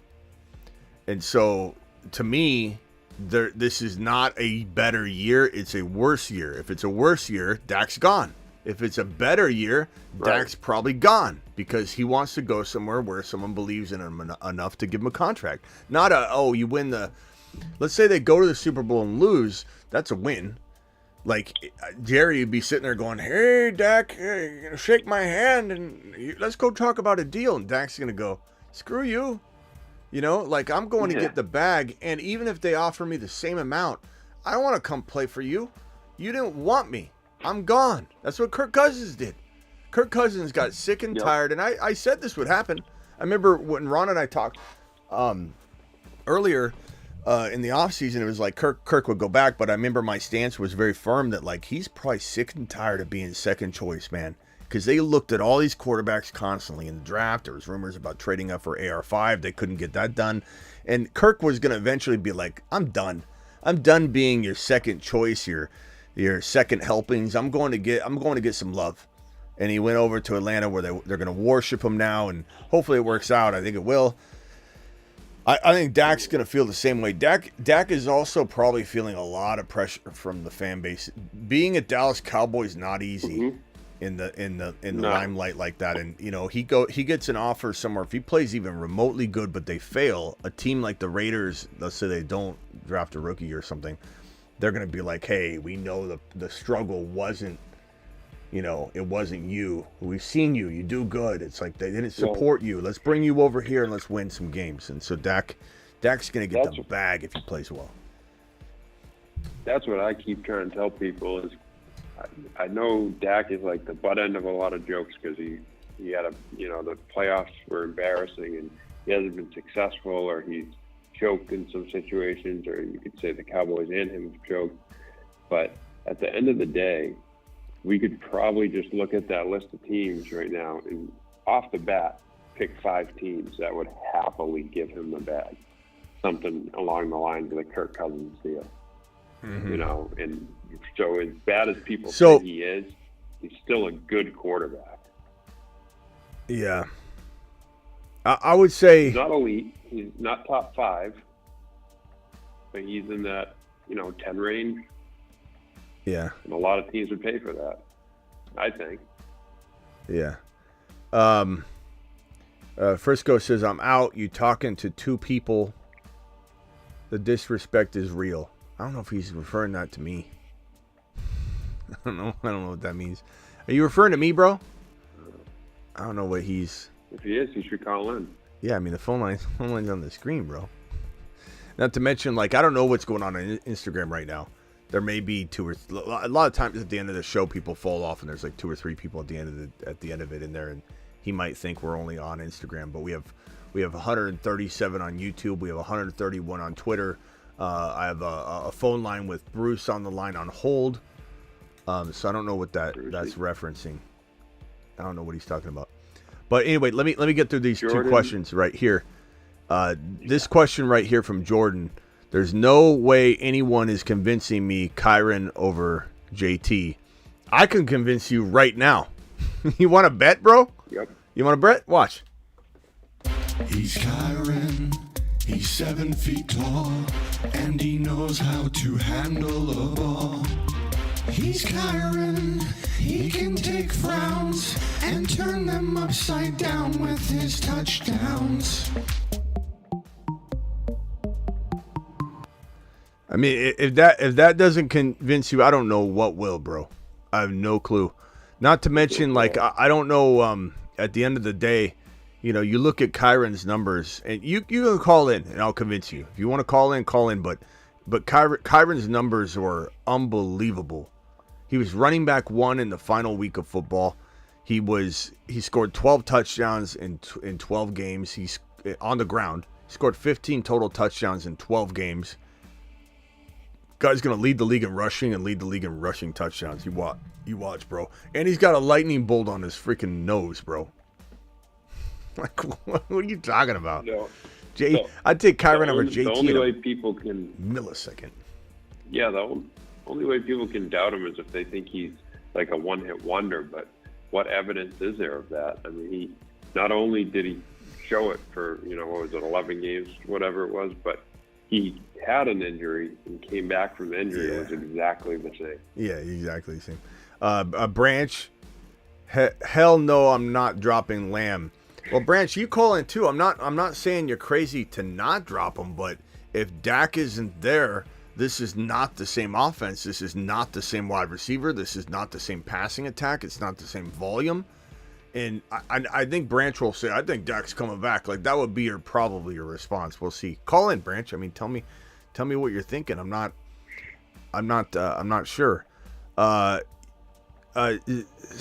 Francis, sorry, Cisco. We got a lot of chats in here, bro. I mean, you're on IG. You may see it from your angle as there's nobody here, and I'm not like responding to the messages. I do see them, but in my screen, I have literally, there's about 700 messages that have come in since we've been live for an hour and 11 minutes. So that's a lot of messages that come through. It's like this, and if I'm deep in a conversation, I don't always read every single thing. I do glance over. I've seen a couple of your comments. You said, I've been engaging on IG and zero love. You should be on ESPN. Well, I brought you up twice now, bro. And there's over 287 some total people still in here. Those are pretty good odds. That's better odds than JT of staying healthy. This one here. So, Branch, I want to know why you wouldn't drop Lamb. Like, give me the argument. You can't just be Dak will probably stay. You watch. Like, that's not an argument. Aldi says, Smitty, what do you have against the Bears organization to make you doubt Caleb so much? What makes you think I'm a biased, incompetent person? Aldi, what did I do to you to make you treat me so? Who says that I'm doubting Caleb because of the Bears organization? That sounds like someone that doesn't have an actual take. That sounds like someone that is basing their player eval off of hating the Bears, and that would make me an idiot. That would make me not a good analyst. That would make me a biased person, and that would make my advice giving inaccurate if that's how I'm basing it off of. So, to answer your question, I don't doubt the Bears organization so much that it makes me hate Caleb. I hate the sum total of everything. I don't believe in Caleb. I think Caleb is too Hollywood to be leading 50 plus men into battle. And I think he reminds me of every quarterback that's ever busted that has had this type of, presence about them, where they demand the spotlight. Josh Rosen, they want to be they just think they're so different than everybody else. Johnny Manziel, I could name Drew Lock, a bunch of different quarterbacks that I just don't feel like had the ability to lead, and this very much feels like the same type of character. And then on top of that, he comes with a whole bunch of red flags anyway. He didn't competition faced, scrambling all over the place, and people make that to sound like it's a good thing, like he was extending plays. The guy had the ball for like 15 seconds, running around, throwing guys wide open, throwing it further downfield. There's that play that ESPN always shows when they talk about him, where he's scrambling for like 15 seconds, it seems. And he's on the sideline. There's a guy wide open 11 yards down the field on the sideline. He doesn't throw to him. And he just throws this errant ball irresponsibly into like 3 defenders. And The receiver ends up like picking it, grabbing it, and pulling in, and they're like, he's such a dynamic extender of the play. It's like everything I see about Caleb screams bust, man. And then you put him in a Bears organization, which is a whole separate argument, that has never developed a quarterback. Like, Aldi, I'm waiting for the phone call. I don't see the phone ringing. Like, tell me a quarterback you developed. Tell me a quarterback you haven't ruined. Tell me a quarterback you've developed. And tell me how you supported Justin Fields, because you didn't. Now you're trying to build a team around a quarterback and you don't have Fields anymore. Kind of ironic. And for anybody saying Fields can't read defenses, he's inaccurate, let me tell you something. He still has a lot of work ahead of him. He still needs to be fixed. He's definitely broken. Fields is not a perfect quarterback right now. And there is a slight chance that he never develops and is broken the rest of his life. But you won't know that until you get him out of Dodge. And he's out of Dodge now. He's got his back against the wall with no one behind him. He has Russell Wilson in front of him. He's going to be nipping at his heels and a chip on his shoulder. And I think an offense that's going to give him a lot of consistency paired with a great defense. And I think this thing's going to take off. And I think he has a lot of room to grow, and he needs to do that. I can't pretend he's perfect. I can't pretend he reads defenses amazingly. All I can tell you is that this is the first time he'll actually be developed. So, anyway. Hey, just real quick, I think it was OB John said Dak doesn't make CD Lamb. And, while that's true, all you were saying was if Dak goes, CD would drop out of the top, 3 or 4 wide receivers for Dynasty. You weren't saying he falls off the map completely, Yeah. Yeah, I just want to know what Branch means by that. Because, to me, I'm in Dynasty, Jamar Chase is ahead of CeeDee Lamb. And it's okay if you don't have that, but I have JJ back ahead of him. Yep. I could make an argument that Marvin Harrison Jr. is right there with him at least, but quietly, I think the way I look at it in Dynasty is that Lamb's got more value than MHJ. So if you told me, Smitty, who do you rather have? I'm not going to literally just say Lamb. I'm going to tell you MHJ and whatever else I can get from you to trade down into MHJ. So MHJ and whatever value you could maybe get in that trade swap is better than just having Lamb, because I quietly like them the same. 614 caller, who is this and where you calling from? I'm going to go to Bruce before you, but I want to get you on the line here. Yeah, this is Branch in Ohio. Okay, going to talk about CeeDee Lamb. All right, cool. Thanks, Branch. Hang tight real quickly. Right. Go ahead, Bruce. Hey, Smitty, you kind of made my point to where it's like Dak's going to play, but he's going to play and make his money. Play here for the 1 year and then leave. Alpha, you can call back in. We'll give you a pass on this one. You keep complaining, just crying about it in the chat. I'll give you a pass, bro. I'll give you a hall pass, bro. Just call back in. It's fine. Just move on. Now, here's the question. Yeah, go ahead. I got. What if Dak already told Lamb, look, this last year, and I'm out, dude? Well, I don't think Dak's going to tell him that. I don't think Dak's going to tell him that and then, put himself in a vulnerable spot. I think he wants to be supported because, think about it. If you go in and have that kind of attitude, they could sabotage you. You could get benched or something. You want to make sure you want to make sure they think you're going to potentially come back so they support you. You know what I mean? If you're going to quit your job in 2 weeks, the last thing you're going to do if you're trying to get, all your pay and everything is go in there and go, in 2 weeks, I'm leaving you sons of bees dry. You're going to be you're going to be calm, cool, collective, super helpful. You know what I mean? So Dak's got no reason to go in and I think ruffle feathers. Plus, he doesn't know how it's going to end up. Maybe the market isn't there for him. Maybe he tries to go get a big deal. He does just well enough, but no team wants to give him what Dallas is willing to give him. And keep in mind, Jerry's weird. Jerry might offer more than any other team. I said that's most likely going to be the inquiring team, the new team is going to want to give him the world. But you never know. If the market's weird and he can't get as big of a bag as he wants, Jerry could be like, hey, I made a mistake. Let's get our guy. Because Jerry's weird like that. He's kind of a wild Bill. You know, he'll be dormant for a while. He won't do anything for a while. But, like, could he step in and be like, we'll give you the bag? So he needs to keep his options open for sure. Josh, if you could turn down the background noise and then also just mute real quick. Bruce, I'll keep you on the line. Anything else real quickly, and I'm going to go over to Branch. And then with the Bears thing, I think Ryan Poles is what failed the Bears organization. You got to get rid of him is what, you know. He failed Justin Fields. The whole I don't like Ryan Poles like everybody else. Everyone thinks he's so good. Like, do you see the trade he made? The best trade in. We've had people come on here and say he made the best trade in NFL history on draft trade. That's like, wild. what are you talking about? Like, I get DJ Moore's good. The worst trade. Yeah, I mean, you can't say that and run from Stroud and just say, oh, no one likes. I don't want to hear that argument. It's a dumb argument. That's like saying you gave up on, you know, like Wemby in some deal where you could have got him, and you just say because somebody else would have probably 9 times out of 10 taken this other player or done something, we wouldn't have got Wemby, like, or whatever. I'm just trying to give you an example. Like, you can't. It's crazy. It's crazy. Poles is nothing special, and I think that you know, the fact that they take this guy, Caleb, is gonna unfortunately be his unraveling. But I got one more for you. See. Yeah, real quickly, Brucey. Appreciate you.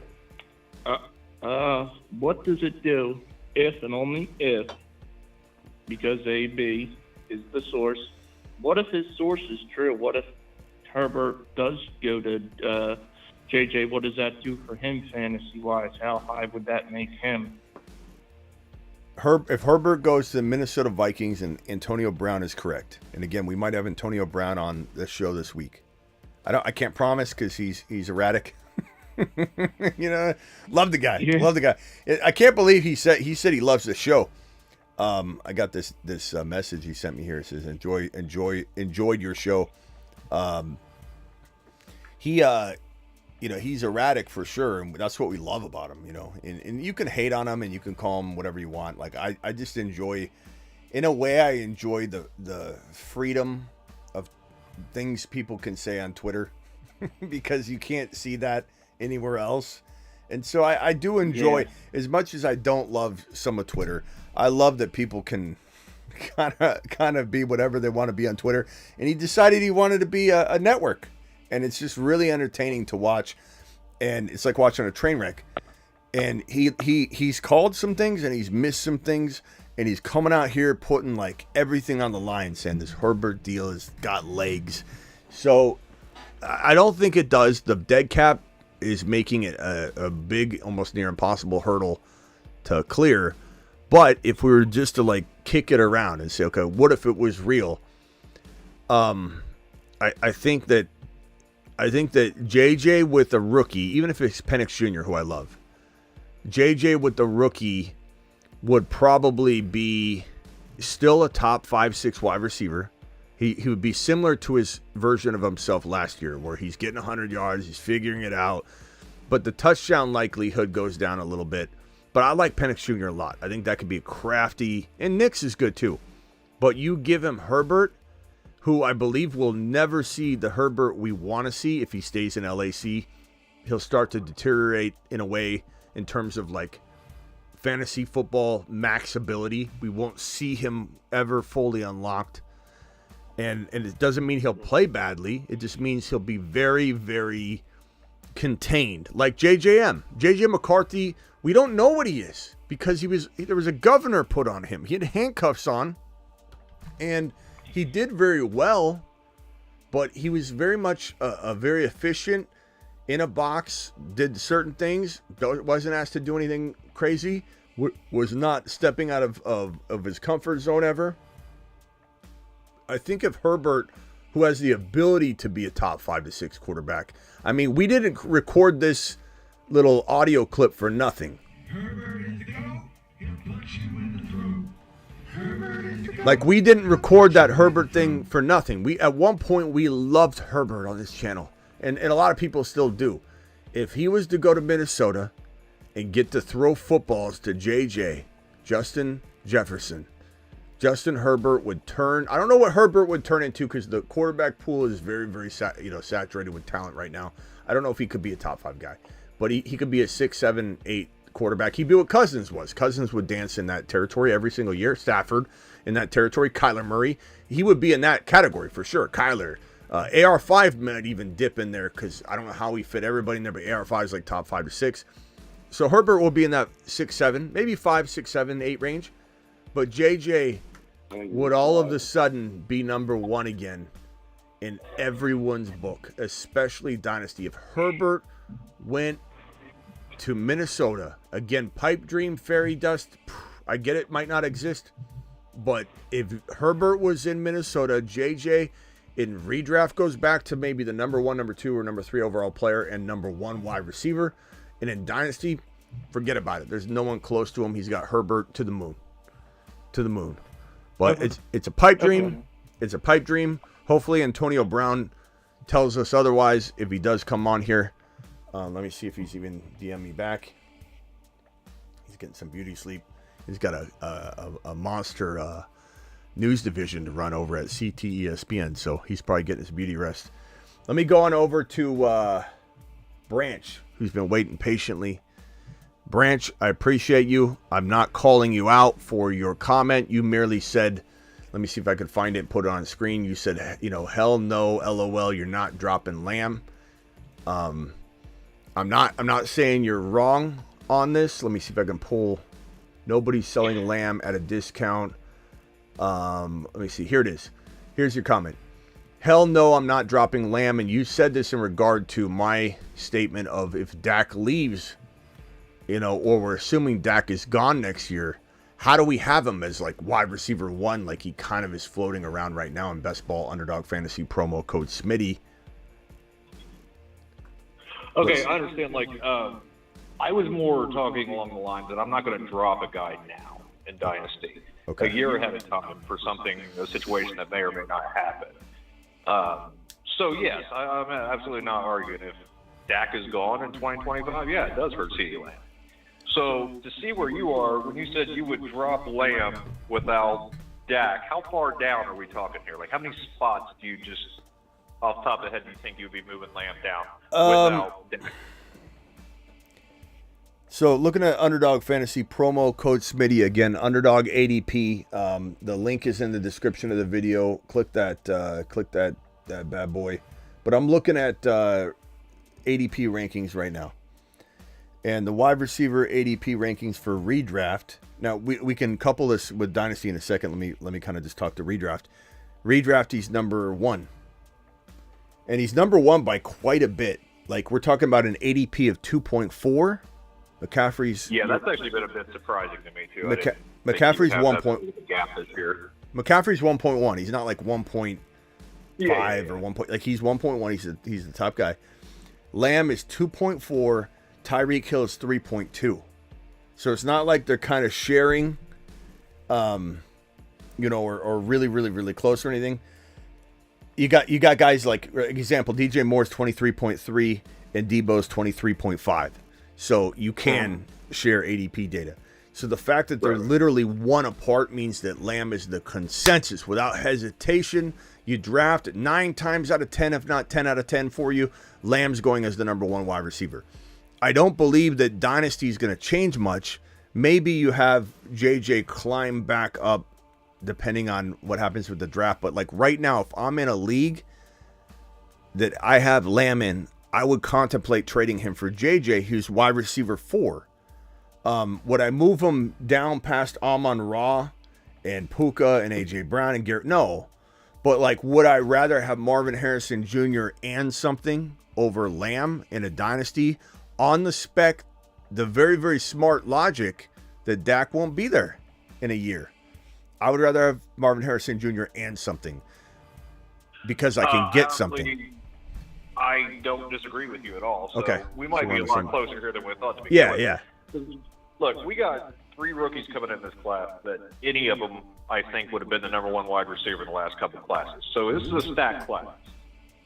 So even if Dak is still in Dallas, there's a chance you're going to see, Neighbors, Harrison, Romadunze, or maybe some other wide receivers come up that organically may pass Lamb anyway going into next year. So maybe he goes down a spot or two there. When I was talking about I wouldn't drop him, I was mostly talking about Dynasty. Yeah, but even Dynasty I would, though. Like that example with MHJ. If he's going 1 or 2 and JJ right now is around 3, Tyreek Hill would drop out, so he's number 2 in redraft. Let me put this redraft ADP on the screen so we can discuss it. But the Dynasty ADP is not, it's going to be a little different because of Tyreek Hill, but past that, it's not going to be like extremely different in terms of Lamb versus, JJ, because I think, no one's assuming, if people are assuming that JJ's rookie quarterback's going to make him struggle a little bit this year, they're not going to just expect a second-year quarterback leap to the tune of like just soaring past Lamb. So I think that in general, the consensus, so Hill is in number 2 in redraft. He drops down below, all these guys, even Puka. I don't know about A.J. Brown and Hill, or if Garrett Wilson pops up above both those guys and how that kind of shakes out. But to me, it's like JJ's 1. Jamar Chase is maybe 1, like maybe they're tied. And then MHJ, I can make a strong case for him being 3 on the assumption that I can, if I'm making this trade in an existing league, get a little bit more bang for my buck, because on paper, CeeDee Lamb. To convince me of that. So, Because I mean, I'm not saying drop him a lot. I'm just saying, like, he's not my wide receiver 1 anymore if Dak's not there. And it's hard for me to even put him 1 anyway. When I say drop him, I said, like, I'm not going to drop him like wide receiver 2 to 3 down to like 8 or 9 or something. He may, like I said, he may fall organically down a couple spots just because of, maybe MHJ, Neighbor, just getting passed by some rookies coming in. And then, maybe next year if Dak isn't there, maybe I do drop him down another spot or 2. But really, even, you factor those guys in. Once you get it past about 6 in Dynasty, you look at all the guys after that, and I don't think any of them have the combination of age, talent, and situation to put him above Lamb. I don't have a problem with him maybe moving down a few spots next year. I just, I wouldn't make drastic changes. What's crazy, though, and we agree on that. I was just coming off of the comment, so clearly we're closer, and I thought that. That's why I wanted you to call in. I wasn't trying to call you in and roast you. I was like, I want to hear the argument if there is one, but it sounds like the argument's the same. We're a lot closer, But it is crazy to think about. If I told you that you had a rookie QB throwing to Lamb, I mean, look where JJ is right now. JJ is wide receiver 1, 2, 3, 4. Mm-hmm. I think Lamb would be also, he's not as good as JJ. I know some people might think they're close or whatever, but JJ was the clear number 1 when he had Cousins. If you take Dak off and give him a rookie QB next year, is he 4 or is he 5 or 6? So I think my point is still very, very valid, that he's not just going to drop 1 or 2 spots. If he has a rookie quarterback and you no longer have this offense that was brought over from Kellen Moore essentially, and McCarthy kept going with it, and this thing's just been a absolute top 5 offense for a handful of years, you take Dak out of the equation. Now, there is some risk in assuming Dak won't be there, because Dak could want to return. Maybe Dak still gets an extension, and I led with that at the top, that we assume he's not going to, but maybe Jerry was saying all that, assuming this $100 million lawsuit was still on the table, and Dak was looking like there was some off-the-field problems, and all of a sudden Dak gets cleared. Maybe all of a sudden we hear a contract talk, and I don't know. We'll see. Hang tight real quick, bro. I'm going to go over to Alpha. Alpha, you're live. Yo, what's up, Smitty? What's up? Is AB coming to the show? That's something I heard, or did I listen wrong? I mean, I'm gonna try and get him on. I asked him on, and he said his exact answer was, hold on. He told me. I don't know if you think his antics can be contained, because he's been pretty rowdy. Outside the field. Well, we'll keep him on a short release. We'll keep him. I can always pre-record the show, but he says, let's see, what did he say? He said, enjoyed your show. Can't right now. I have a source. Someone, let's see here. I think he's trolling you, honestly. No. He's trolling you. No, Alpha. He's not. I have more of a conversation with him than that. I'm not trying to share everything. The things that I'm privy to share are that, he has a legit NFL source on it.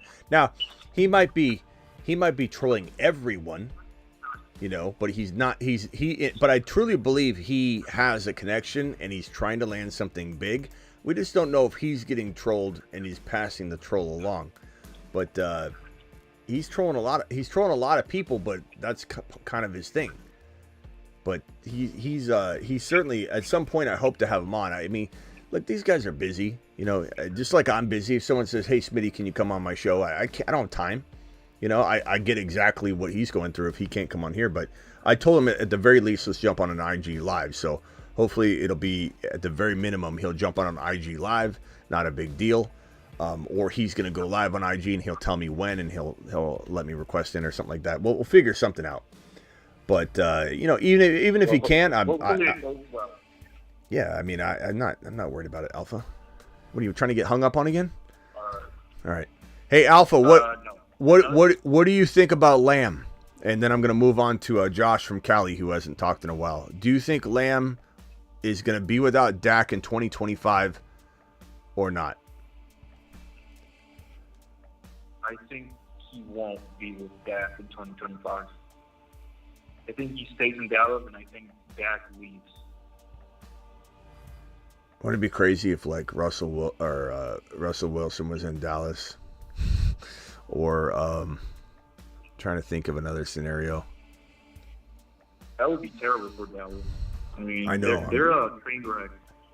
I know. Right now. It's without Dak. It's kind of like Cousins losing JJ. It's the exact same scenario. We saw JJ get kicked in the sack, bro. I mean, he's still a great receiver. No, not trying to say he's not a top 5, but good Lord, this is the number 1, number 2 overall players going like at 6 and 7 sometimes. I got JJ at number 8 in one of my underdog fantasy drafts last night. I got JJ at 8. I couldn't believe it. And if anybody thinks that CD's not going to get that same treatment, I mean, whether it's right or wrong, he will if he doesn't have Dak and he's got a rookie QB. I know I said it earlier. I really think think the Cowboys are closer to being in a rebuild than a lot of people realize. If Dak goes and they don't have an immediate answer, which might be for the better. I mean, because they don't have a lot there.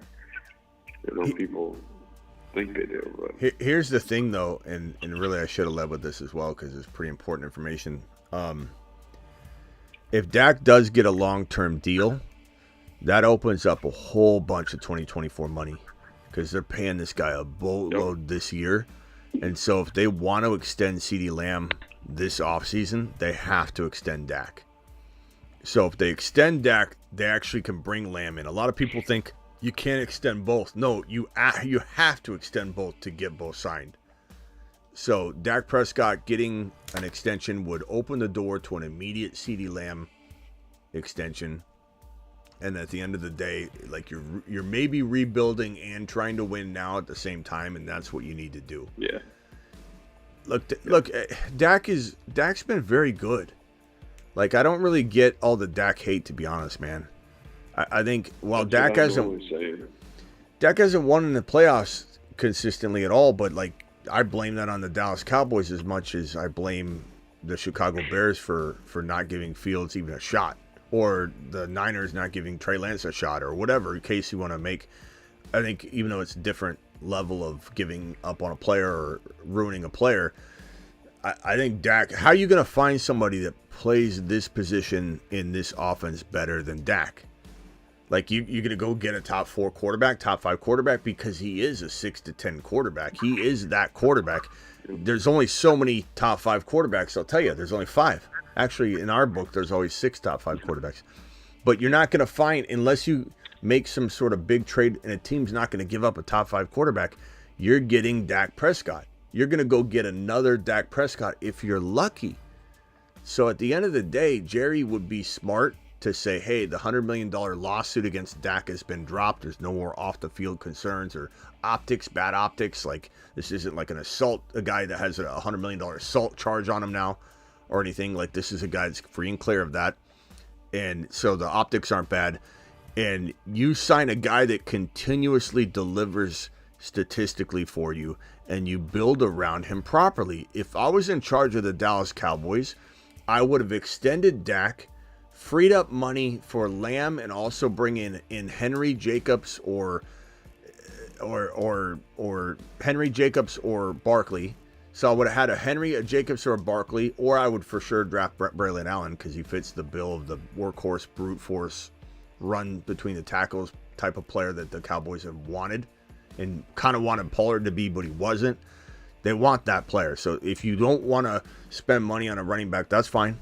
But if you extend Dak Prescott, you sign CeeDee Lamb to a long-term deal, you get him extended, you have room to do all these things. I would have won at least 2 playoff games with this team in 2024. I will, if it's me making the decisions, but putting the Cowboys in this situation, I don't understand what they're doing. And when you look at the draft order here, and you say to yourself, like, you give me Barkley, Henry, or Jacobs, and you also give me the wide receiver I could draft at 24 that I could even move up if I wanted.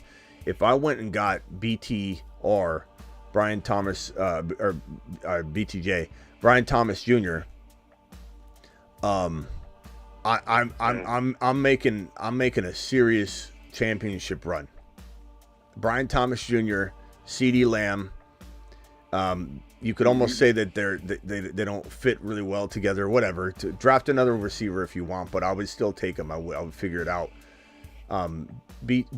Brian Thomas Jr. is so good at so many different things. Like, he kind of gets coined as like a lanky, stretchy type, go up and get a 50-50 ball, kind of CeeDee Lamb type receiver, but he's very quick. Second fastest wide receiver time at the combine. He could do a lot of different things if you wanted. Plus, Lamb's so good in the slot. Put BTJ on the outside, Brian Thomas Jr. on the outside, and keep Lamb in the slot a majority of the time. Like, what's the problem? Yep. So if you use this pick on Brian Thomas Jr., or you even draft somebody like Keon Coleman or Leggett or McConkey, like, I would even draft McConkey at 24 if I'm the Dallas Cowboys and Brian Thomas Jr. is off the board. I mean, you put McConkey in this offense, you have Barkley, Jacobs, or Henry, you have Dak, and look, how are you not winning multiple playoff games? Ferguson, yeah. I mean, I think what we're going to learn at the end of this year is that the Eagles and the Ravens made the move. Now, maybe Henry doesn't stay healthy, but I believe the Eagles are going to look like freaking geniuses. They brought in Kellen Moore, who's so underrated. I know he failed in LA, and people are going to rip on him for that, but he's the reason why Dallas was as good as Dallas was for so many years, and McCarthy kind of kept the ball rolling. This guy is proven. You give him weapons like Dallas gave him, Lamb, running backs, Dak Prescott, high-octane offense. You're giving him probably better weapons overall. You're giving him Hurts. You're giving him... No, not probably, definitely. You're giving him Hurts. You're giving him one of the best offensive lines in football. You're giving him the ability to do the brotherly shove. You're giving him Barkley. You're giving him 2 elite wide receivers, A.J. Brown and Devontae Smith, with a Goddard who's very undervalued. I'd argue to say that A.J. Brown, Barkley, and Devontae Smith, there's no better trio in the NFL, other than you can make an argument that Debo, Ayuk, and CMC are. And that's what makes these the 2 best offenses in the NFC.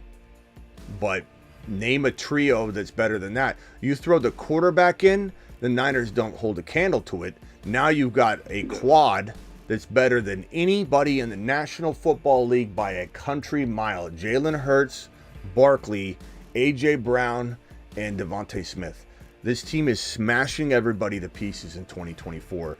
The Eagles are going to walk over everybody, and Barkley's going to be the missing puzzle piece that all these teams look back and go, shit, Why did we do that? Look, you just saw what happened when the Niners stole McCaffrey away for a ham sandwich, a second, a third, and a fourth rounder, not even a first rounder. Everybody just let the Niners take McCaffrey in a trade. How did that change everything for them? Change the direction of everything. You give Barkley to the Philadelphia Eagles. What are we doing? What are we doing? Yeah, Barkley, we've never seen Barkley in a situation like this. And Devonta Smith we haven't seen his ceiling yet either. He's going to keep getting better. Yeah. Let me go over to I'm going to wrap the phone line up here. So, Josh, tell me your final thoughts here, pal. Hey, brother. Quick question. Tank Dell, your man. Would you take him over any of the top 4 rookies coming out? Harrison, Neighbors, Rome, the tight end.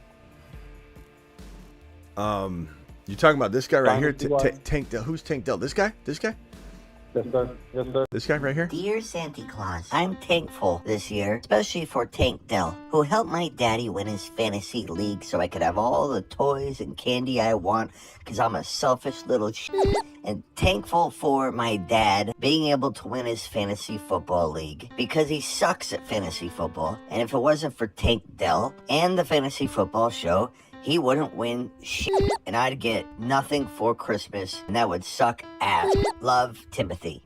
Ma, get me some meatloaf. It's such a thankful time of year. As much as I love Tank Dell, and I do love him, I love him. Harrison Jr. in a dynasty startup, if we're talking dynasty or a keeper, whatever, is a first rounder. In Dynasty. He's a second rounder in redraft. He's a first rounder in Dynasty. Tank Dell's a fourth rounder. I don't go near Tank Dell until the fourth round because I want the value. I'm not going to chase anything. I'm taking Tank Dell in the fourth round. Now, he's a good 4.2, 4.3, 4.4, and not in every league, but I definitely would take him in the fourth round without a hesitation. My fourth drafted player. Love it. Tank Dell, Smitty. However, Adunze, Neighbors, and Marvin are just a different breed, but I think landing spot's important, and that could change it. Like if let's say Neighbors is in New York, I mean, then we got an argument to make, but I still probably say that the 3 wide receivers are right ahead of Tank Dell, and then Tank Dell is right behind those guys, but he's behind him. Now Bowers, that's more of an even Steven type of thing. I'm as thankful for Bowers as I am Dell. So I'd probably say depends on the league, depends on your tight end situation, depends on how much you can replace the tight end player versus the receiver. I would say that a tiny bit lead toward Bowers as well, which is very hard for me to say because I'm very thankful. But give me the. It doesn't sound like it. It doesn't. It's a good one. I don't know that. I don't know if I feel like I'm doing my video any justice, but. I'm just a little bit more thankful for those 4 guys, but it's very close. I love Tank Dell, but you got to get him. You got to get him at the value, or you're playing with a little bit of fire. Like, you know what I mean? Like Achane, we can't draft Achane in the top 5 running backs. I think he's gonna be a top 5 running back. Can we get the Achane video? Yeah, we'll do that right at the end. Achane as a top 5 overall pick is crazy because you don't have to do it. But what do I believe he could do it? Yeah. Tank Dell could be a top 6 to 10 wide receiver, but we can't draft him there. All right, bro. Take care, man. All right, later. Alpha, final thoughts, bro. I just have a question. What is the rule that we were talking about that makes you? Alpha, move on, bro.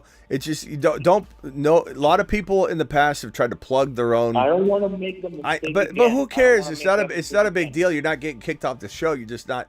You'll learn. It's like anything in life. You learn on the job. It's on the job training. People have tried to plug their own stuff on here before, so there's no plugs. There's no free plugs. There's no free lunches in life, Alpha. Are we going to mention Underdog Fantasy? That's a sponsor on the channel. Don't mention other DFS names, and don't try and plug something that obviously is being plugged, even if you don't really mean to. That's just the simple thing.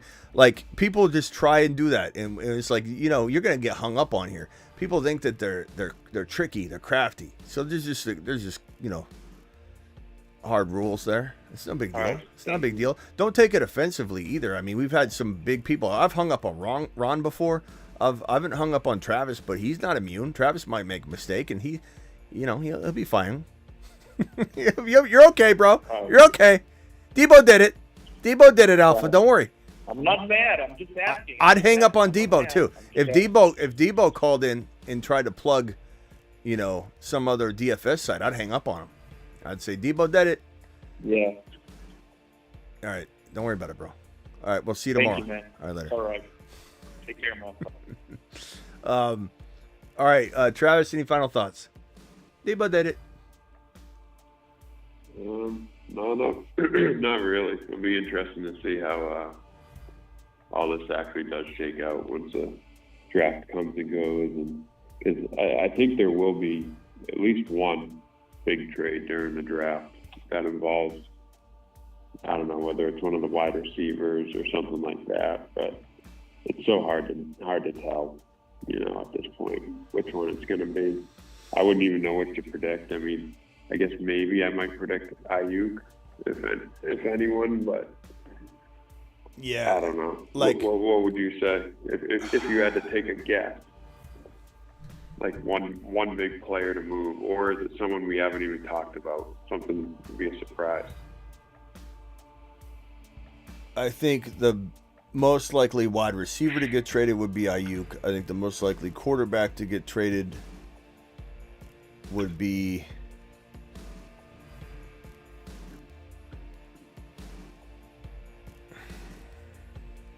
I think it's gonna be like not many, really. Yeah, I mean, like like there's no quarterback will probably get traded. If there was some wild, like you said, give me a wild like an actual quarterback in the NFL, wild quarterback trade, it'd be Dak, and then it you know, to the Raiders or something, or it would be Russell Wilson getting traded, and then the team banks on Fields. I was gonna say Russell Wilson. Yeah. Yeah. And they just turned the field, but that'd be funny. As far as like a running back, you know what?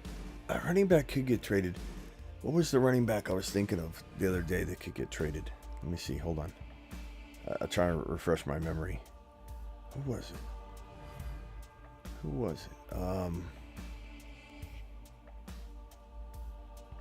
You think Kamara could move? Kenneth Walker or Charbonnet.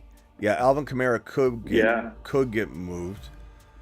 James Conner is a potential player, and some of the dead caps I haven't looked up, so these are just like I'm spitballing this.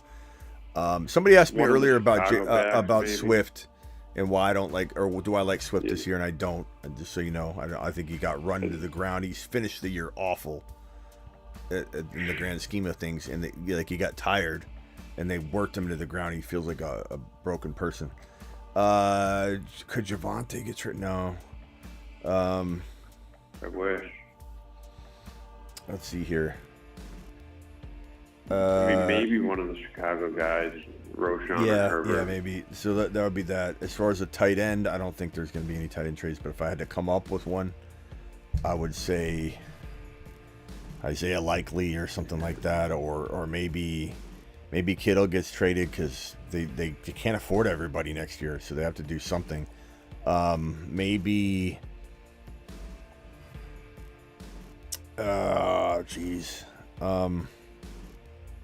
That's probably likely. Isaiah Likely is the most likely. Yeah. To get traded, but like as far as like big like trades on draft day that don't even just include players, I would say the Chargers 5 pick is the most vulnerable to me right now. I think Arizona and New England are almost tied for being close to being the most vulnerable behind the Chargers, but I would almost put it like Chargers, New England, Arizona in that order. But any one of these three teams, and probably one of them, will trade. I think one of New England, Arizona, Chargers will trade. I think the Bears are very prone to trading down because they filled their wide receiver room, even though everybody and their mother wants them to take a Dunze. Denver moving up for a quarterback seems super likely. The Raiders moving up for a quarterback seems super likely.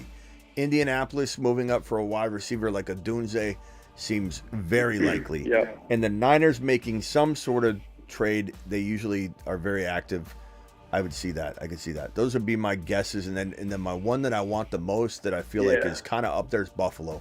Buffalo to go up and get a Dunze would make my day. If my Cardinals could get MHJ and my Bills could get a Dunze, I'd be on cloud 9. Those would be my two favorite teams getting my two favorite rookie receivers, and the two quarterbacks would go to the moon. Kyler would go to the moon.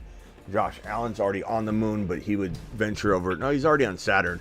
He'd venture over to potentially Neptune. Real quick, did you see, I saw something, I never really followed up on it, but something about the Jets are willing to take Bowers if that's the guy Rodgers wants, or something along those lines. Yeah. And, I don't know if there was anything to it. Or, I mean, we kind of that's all that spec. anyways, but That's all spec. That'd be fun for fantasy. Yeah, we believe that's a very likely thing to happen, which is why people are saying it. You know, it's kind of like, hey, let's predict the predictable, and then let's pretend we heard something. Right. That's my gut. I really don't think many teams. Like, again, why would any of you tell anybody in your league what you're trying to trade? You wouldn't. And so the NFL is the same way. Now, is there a leak? A rat? Is there a rat somewhere? Right. Some guy on Twitter was so mad at me because of my rat comment, and he was like, if you go look at my Twitter, he had like eight messages, paragraphs. He kept running out of characters, and he's like, I disagree with your rat comment defending the fantasy industry. You don't need a journalism degree. You don't need experience. I think you're totally wrong here. And these took it so personally.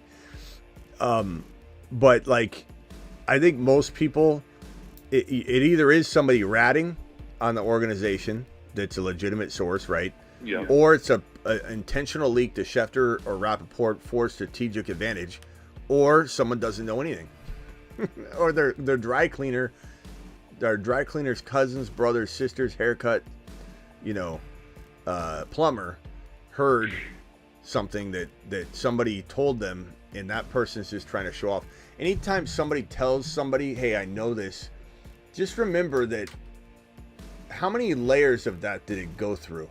You know what I mean? Like, if somebody told me something and I go, guys, I'm hearing something here, but he was told that, and he was told that, and she was told that, and you don't really know the layers of it sometimes. Everybody says, I got a source. AB's telling me he has a source, right, about Herbert, and he didn't tell me who it was. He didn't get in any details. He just said, I got a source. It's a legit source. If we could get on the other side of that and hear who's telling that to AB, that person might be saying, AB, I got a source. And so you can never get through these walls, these unknown, obscure walls. And so I just firmly believe you're either hearing it from a rat in the organization that's ratting. They're ratting. I don't know why this guy got so mad on Twitter about it. He's like, why are you calling people rats? It's like, you're a rat. You're a rat. If you're spilling the beans on something you shouldn't be spilling, you're a rat. What do you want me to say? Or you're intentionally leaking the information for strategic news advantage, right? Hey, Debo's agent, let's pretend we want to trade and let's see what happens. Or Ayuk. In the case of this fake Ayuk officially requested trade, we'll never know, but there is a world where somebody let that out to get that pressure on the Niners and get teams to call and go, hey, is this true? Is this true? Well, so like, you don't know. No one really knows. So strategic on purpose release of information, or a rat, or you know nothing, Jon Snow, and you're pretending you do, or somebody's pretending they do, and they've got you fooled. And you believe the source because they say they've got a source, but everyone's trying to impress somebody along this pipeline of, I got a source that's unnamed. I don't care about your unnamed source.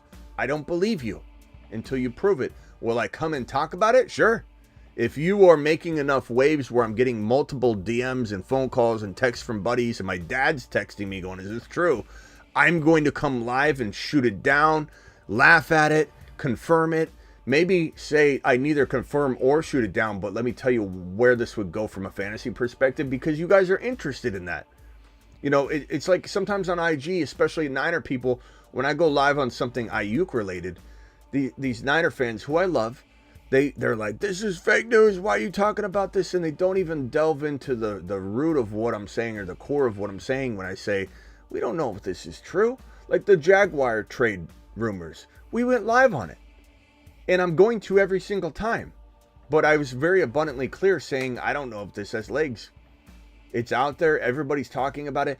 And it's like Niner people especially, they're mad if you go live on it if it's not coming from Schefter or Rappaport. Like, get out of here. You're in the wrong place if you think I'm not going live on anything that's big, even if it's just to laugh at it or say it's probably not going to happen, but if it did, this is the impact. Because that's my job. My job isn't to break the news as the first news breaker, the originating source. My job is when something's going on in the news world, it's big enough that you're hearing about it, and you're especially hearing about it from multiple people. My job is to come and digest it, dissect it, and talk about it, and give you guys a forum to hear about it. Because it's obviously, like the Antonio Brown stuff is obviously very far-fetched, but you can't tell me it's not entertaining. When you heard about it, your first thought wasn't, I wish someone was talking about this right now. Like, give me a break. You know, like, what does somebody want from a content creator? I'm very open and honest about what I feel about it or how legit it feels.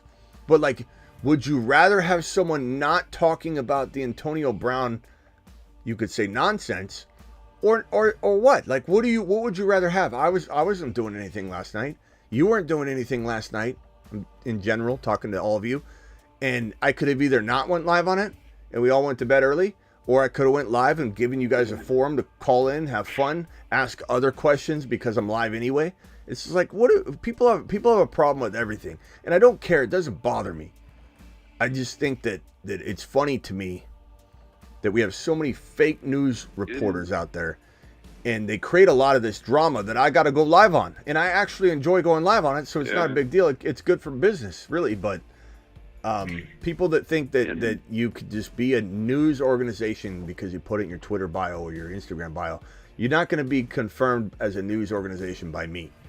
And if you get big enough and you got 200,000 followers, you're gonna insert yourself into the conversation. And if you tweet something, maybe it does get kicked around, and I will talk about it. But just know that it's crazy, bro. And like AB has one of the pieces that you need, right? You need to be either a journalist, you need to have like a journalism degree, or be a journalist, a credentialed journalist, or you need to be have experience. And experience could be the only thing you have. You could be not a journalist, not a former player, but you are so experienced at reporting, everyone assumes and accepts you as a reporter. So like that's a way to do it. This one guy's going nuts, going like, you don't need a degree. That's the worst advice I've ever got, to get a journalism degree to be in journalism. Like, oh, really? Okay. Like, you don't need a degree to do anything, but like, don't tell me a journalism degree doesn't give someone some credibility immediately. And they could step into a space they've never written for or whatever and be stupid at it. No one's saying that it guarantees you crap, but you have some credentials to at least bring to the table and say, look, I've got a journalism degree. Like, if you don't have a journalism degree, you don't have experience, and you're not a former player that's trying to pretend to play journalist and content creator and learn by trial and error, though. You know, like look at Steve Smith, look at Gilbert Arenas, look at Antonio Brown. These are former players that come with connections that bring a very attractive perspective to the table. You may not agree with them. In AB's case, you may think he's a clown, whatever, but he's trying to tell a story, and eventually you'll grow tired of AB if it's all lies, and if he's landing stuff, you're going to like it. You know, you're going to get excited about it. You're going to want to hear more about it, but that's what we're here for. You know, we're here to do that. I got one more caller here, Travis. Hold on. 478 caller. What is your name and where are you calling from?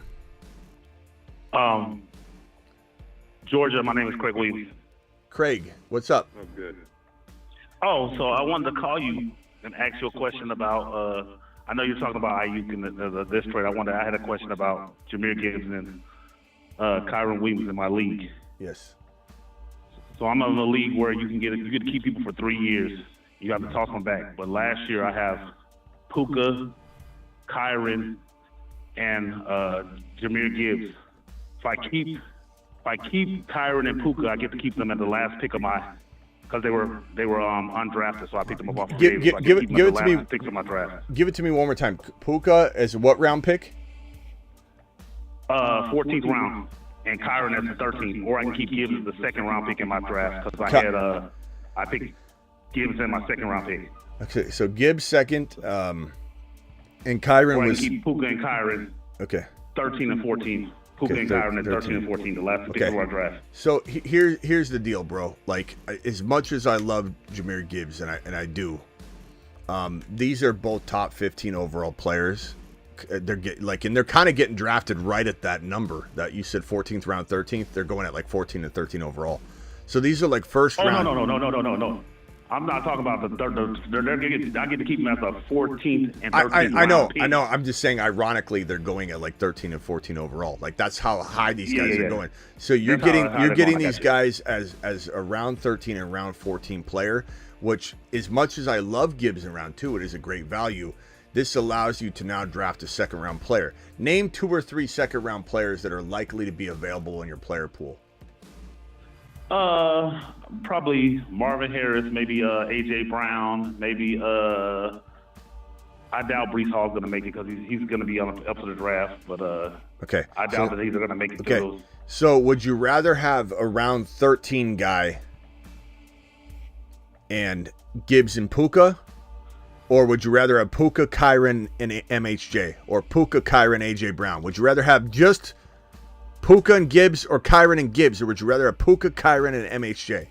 You know what I mean? Like, it's an easy call. It's the easiest call in the world. My thoughts are always to keep. My thoughts, what I've been thinking about the whole season is, because I am the returning champ, because that's why I have the 12th pick, because I end up picking last in the 12th round.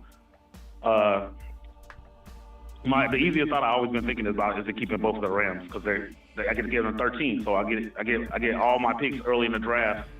I got you, but this is really simple. It's just answer this question though out loud.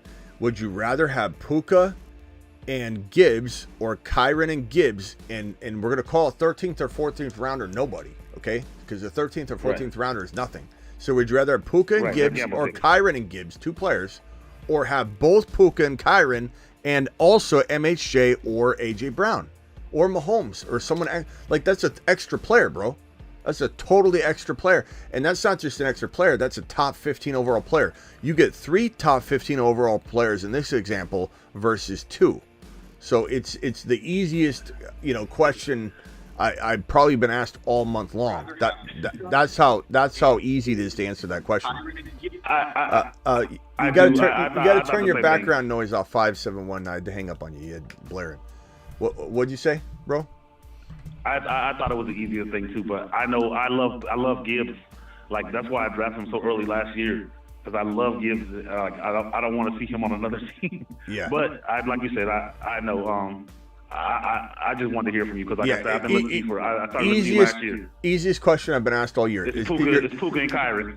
I mean, think about it. Like, again, let me just write it down and show you. And I know you don't need me to write it down necessarily, but it's Puka, Kyron, and MHJ, you're saying, available.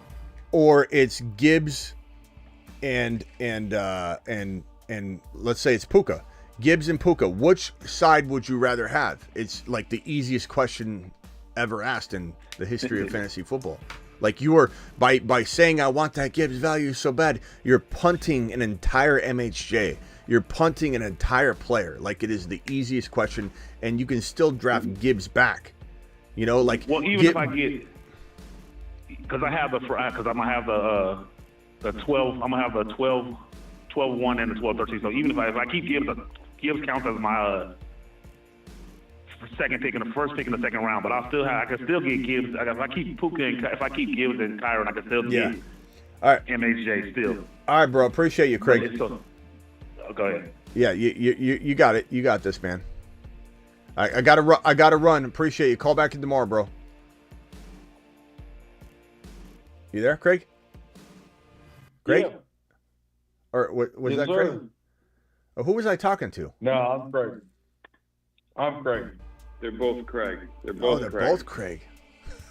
Okay. We got. Okay. Hold My on. bad. We got 2 Craigs on the line. This is like 2 Spider-Mans. This is like having AR5 and JD5. Let me play that for everybody right now. Hold on, Craigs. Absolutely. There are 2 5s? JD5, AR5? There can't be. Oh no. They're gonna cross streams.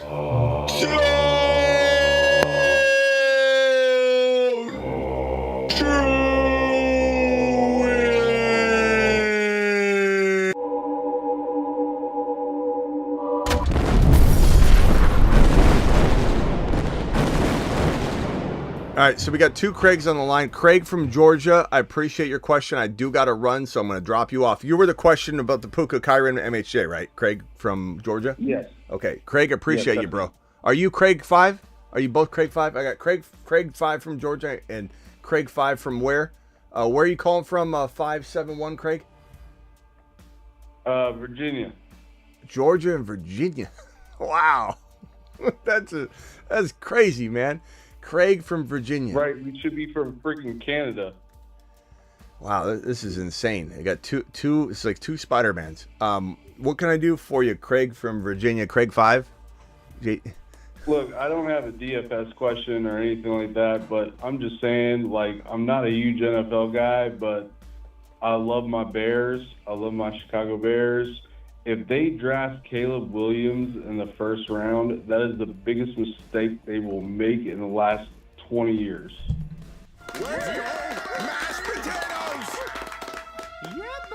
I just gave you a mashed potato standing ovation, my guy. I got to say, this is the smartest Bear fan we've ever had on the phone line. I'm gonna send you to Saturn. This guy can at least speak real. To Saturn. He can speak real talk. This isn't somebody blinded by his fandom and just wants his team to be so good, so bad that he's willing to just pretend like Caleb isn't a problem. So congrats, Craig from... He's a huge problem. Huge problem. He's a freaking cancer. Any college prospect that says he deserves ownership anytime he gets drafted is a freaking problem. Yeah, that was a funny one. He screams Johnny Manziel. You know what I mean? Like Josh Rosen, the combination. Like if Josh Rosen and Johnny Manziel had a baby, it would be Caleb Williams. And it's like that's what we got. And you know they're gonna have to put his mom in the front row so he can have easy access to climb up and weep if he needs to by halftime. You know this is gonna be a debacle. They might even bring her down on the field and have her sit on the bleachers. And just so that way, like, when the defense is on the field and he's coming off the field, he can go just sit with mom. It's lay in mom's lap. It's a terrible thing because our owner will roll a wheelchair down for him and his entire fucking family, too. Anyway. All right, Craig, anything else? Who do you want to draft? Do you want to draft JD5 or what? No, I want Penix, man. Hey, I like the way you think, bro. I like that you got the balls to say that. I love Penix Jr., bro. A down-to-earth dude who wants to ball out and doesn't have a huge-ass ego that's going to just destroy the locker room. Like, give me somebody that will freaking perform on the field and not be a headache. Yeah, he's a leader. Off the field. He's a leader. He's the most well-spoken of the entire group. He's so, like, motivating. He draws you in. You can almost, like, if you're to interview this guy, everybody that's interviewed him has said, like, man, you could see how the players could just follow this guy into war immediately. Even veterans, like if veterans circled around Penix Jr. and the way he speaks, the way he commands the conversation, even with the reporter, I think these guys are going to go to war for him. Caleb's going to be looking around like into the stands, like who's here? Who's up there? There's a squirrel. I don't. Where's mom? Where's mom? Line isn't even going to want to block for him. The 2 defensive players in the Bears have already come out and said, well, one of them specifically, I forget who it was. If you know, let me know. But he said that we're going to have to, who was it that said this? He said we're going to have to test his weaknesses and push him like to his limits, basically, and make his weaknesses turn into strengths. Like they weren't even saying like, oh, we love this guy. He's a, you know, they were like literally, but like I think he said, well, can't bring the Hollywood into the locker room, and then also said those things like you're gonna have to pressure this man and try and figure out what his weaknesses are and turn them into strengths. And it's like, I just feel like it's gonna get crazy. When is the Mexican Coca-Cola sponsorship coming? Rockout says, I don't know. We're trying to get it done. There's no crying in football or only baseball, says Rockout. Appreciate Rockout with the 2 double super chats. My main man, Rockout to the moon. All right, Craig from Virginia. Anything else, pal? Appreciate you calling in. One last thing. Hey, watch my boy Kyron Drones next year. Watch him. He's going to be a top pick in the NFL draft come after next year. Kyron Drones from Virginia Tech, baby. All right, Virginia. This guy's all about Virginia. I like the way he thinks. All right, later, bro. Take it easy. Thank you. Two Craigs on the phone. Travis, anything else? The other Craig Williams, just wrote in the chat. He's a Bears fan too. Oh, this is something real. What are we doing? Twilight Zone. Twilight Zone. This is a simulation. You know, and if anybody has a problem with going news when CT ESPN news breaks, like if it's all a simulation, what's the matter anyway? Right? Nothing matters. Caleb equals Ryan Leaf, says D-Town. You know what's funny? This reminds me a little bit of like politics. I'm not going to get into politics, but I'm just going to say like the Caleb Williams stuff reminds me of politics. I feel like Bears fans are probably not the most likely, but they're definitely like an odd fan base to be so supportive of Caleb. And it feels like if, let's say the Bears came out tomorrow and said, we're just going to make this announcement right now. We are not drafting Caleb Williams. We're drafting JD5 or whatever. There would be a certain amount of like backlash. I think the main thing would be from people like me. They'd be like, Ryan Poles doesn't know what he's doing. He's all over the place. Like I would definitely be hitting that angle.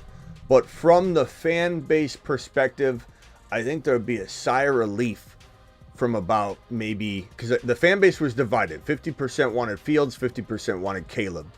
But of that 50%, if you were being honest, or if they were being honest with themselves, if it was announced tomorrow that Caleb is not going to be the pick, I believe about 50% of that 50%, so now 25% would be like, whew. I kind of didn't want to support this, but I had to because I'm a Bears fan. I really believe that it's being forced upon Bears fans. Like, what other avenue can they go down other than to be negative? Virginia Craig was the only one I've heard recently that came out very openly and honestly and said, I don't want Caleb. And Virginia Craig deserves our respect on that for being, bold enough to say that.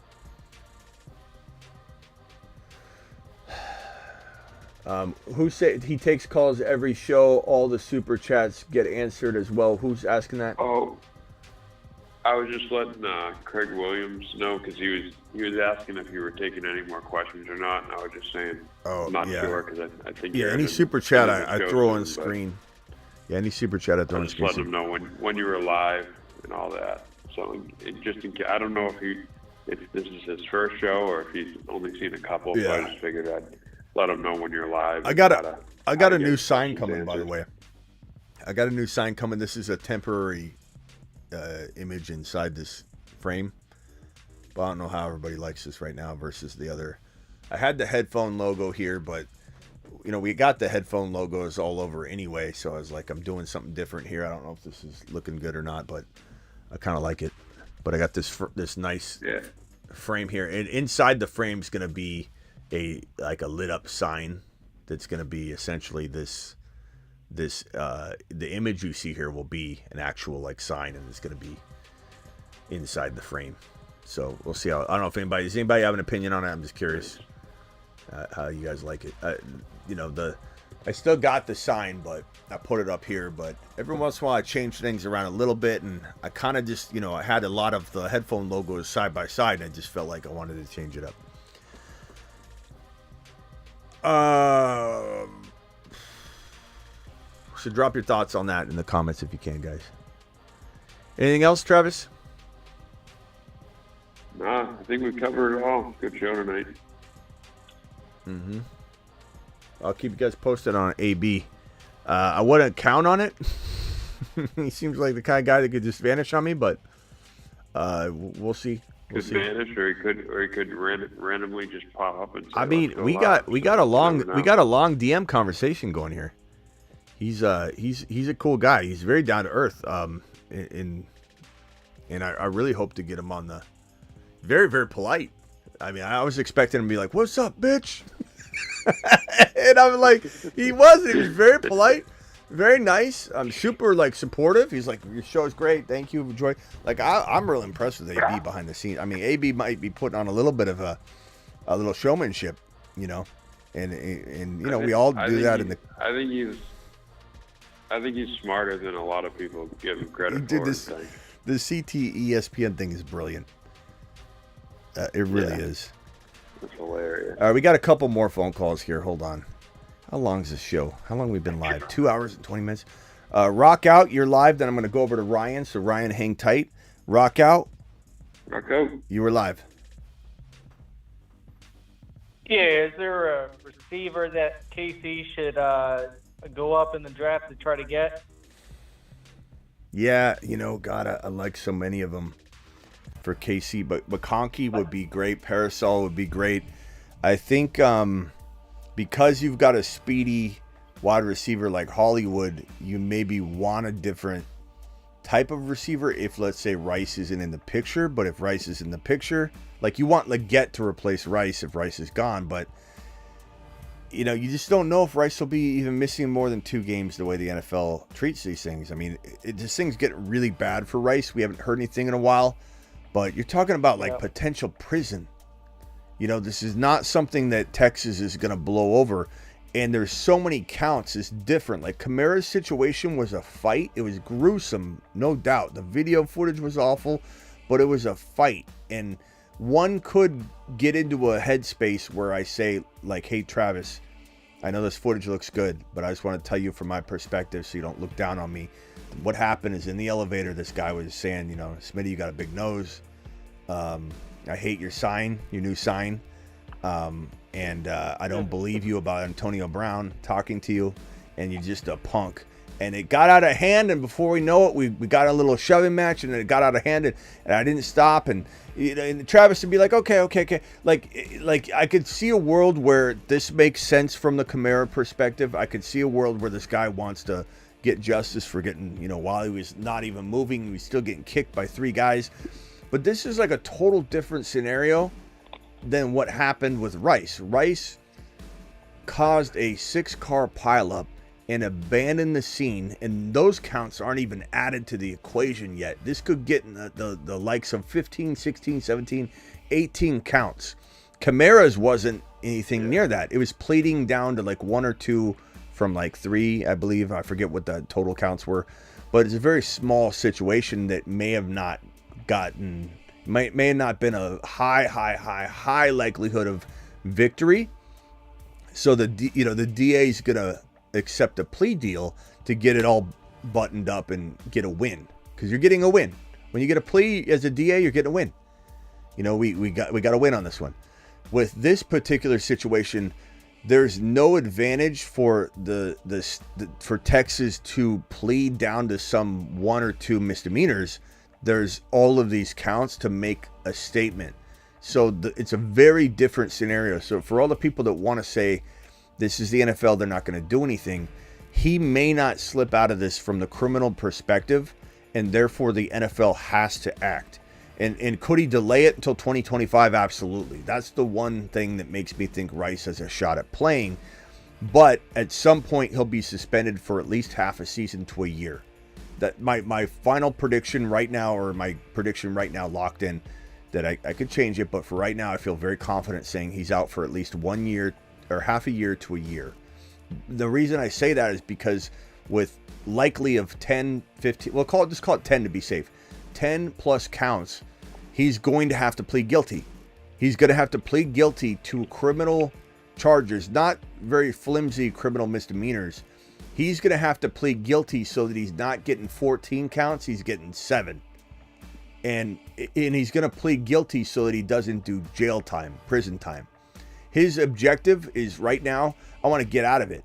But his reality in about a month or two is going to be, oh my God, getting out of it's not even on the mind, bro. It's about, do you want to go to prison?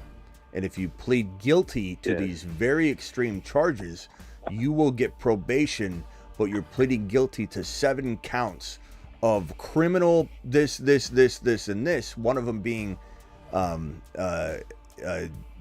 was the toughest charge on the driving? It was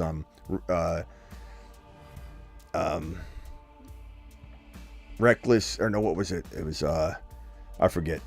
But he's going to plead guilty to, let's say, 7 or 8 of those those charges, those counts, and they're not going to be misdemeanors. So the automatic pleading guilty on a pretty severe criminal is an automatic suspension by the NFL, decided at certain like checkpoints as to how many games. He's not getting out of it.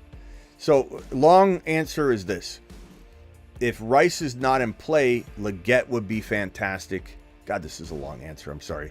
Leggett would be fantastic, but I love McConkey and Parasol and KC. Yeah. You give those crafty pass catchers, and this is like Edelman meets Puka Nacua, both these guys, Parasol and McConkey. You give Patrick Mahomes these quick feet, route running, amazing hand monsters, and you're going to get massive production. What about like A.D. Mitchell? What do you think of him?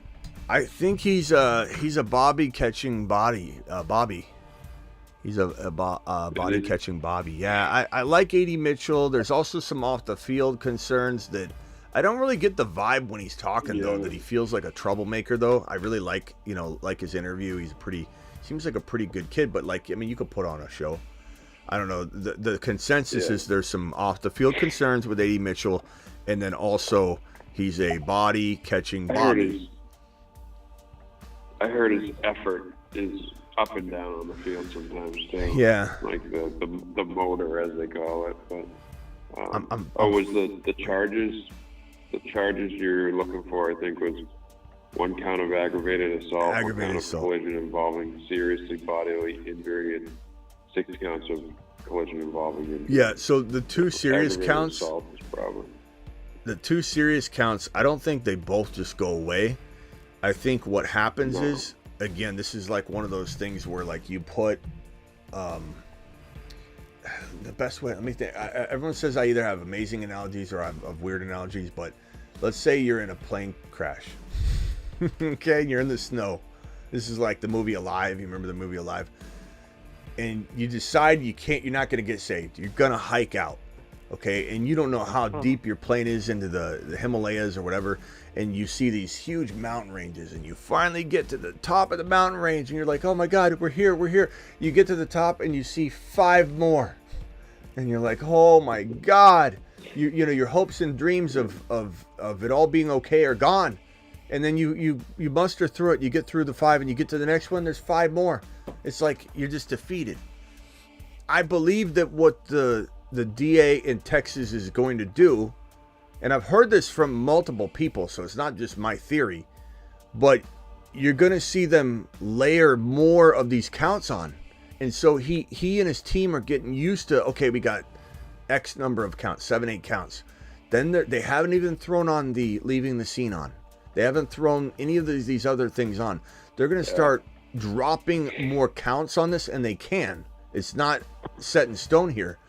And it's going to defeat the defense so much that they say, like, we can't win this. Like, we thought we were dealing with this. It just got to be a bigger problem. We thought we were dealing with this. Now we just got a bigger problem. Like, we have to accept the reality of the situation. The reality is you're pleading guilty so you don't go to prison.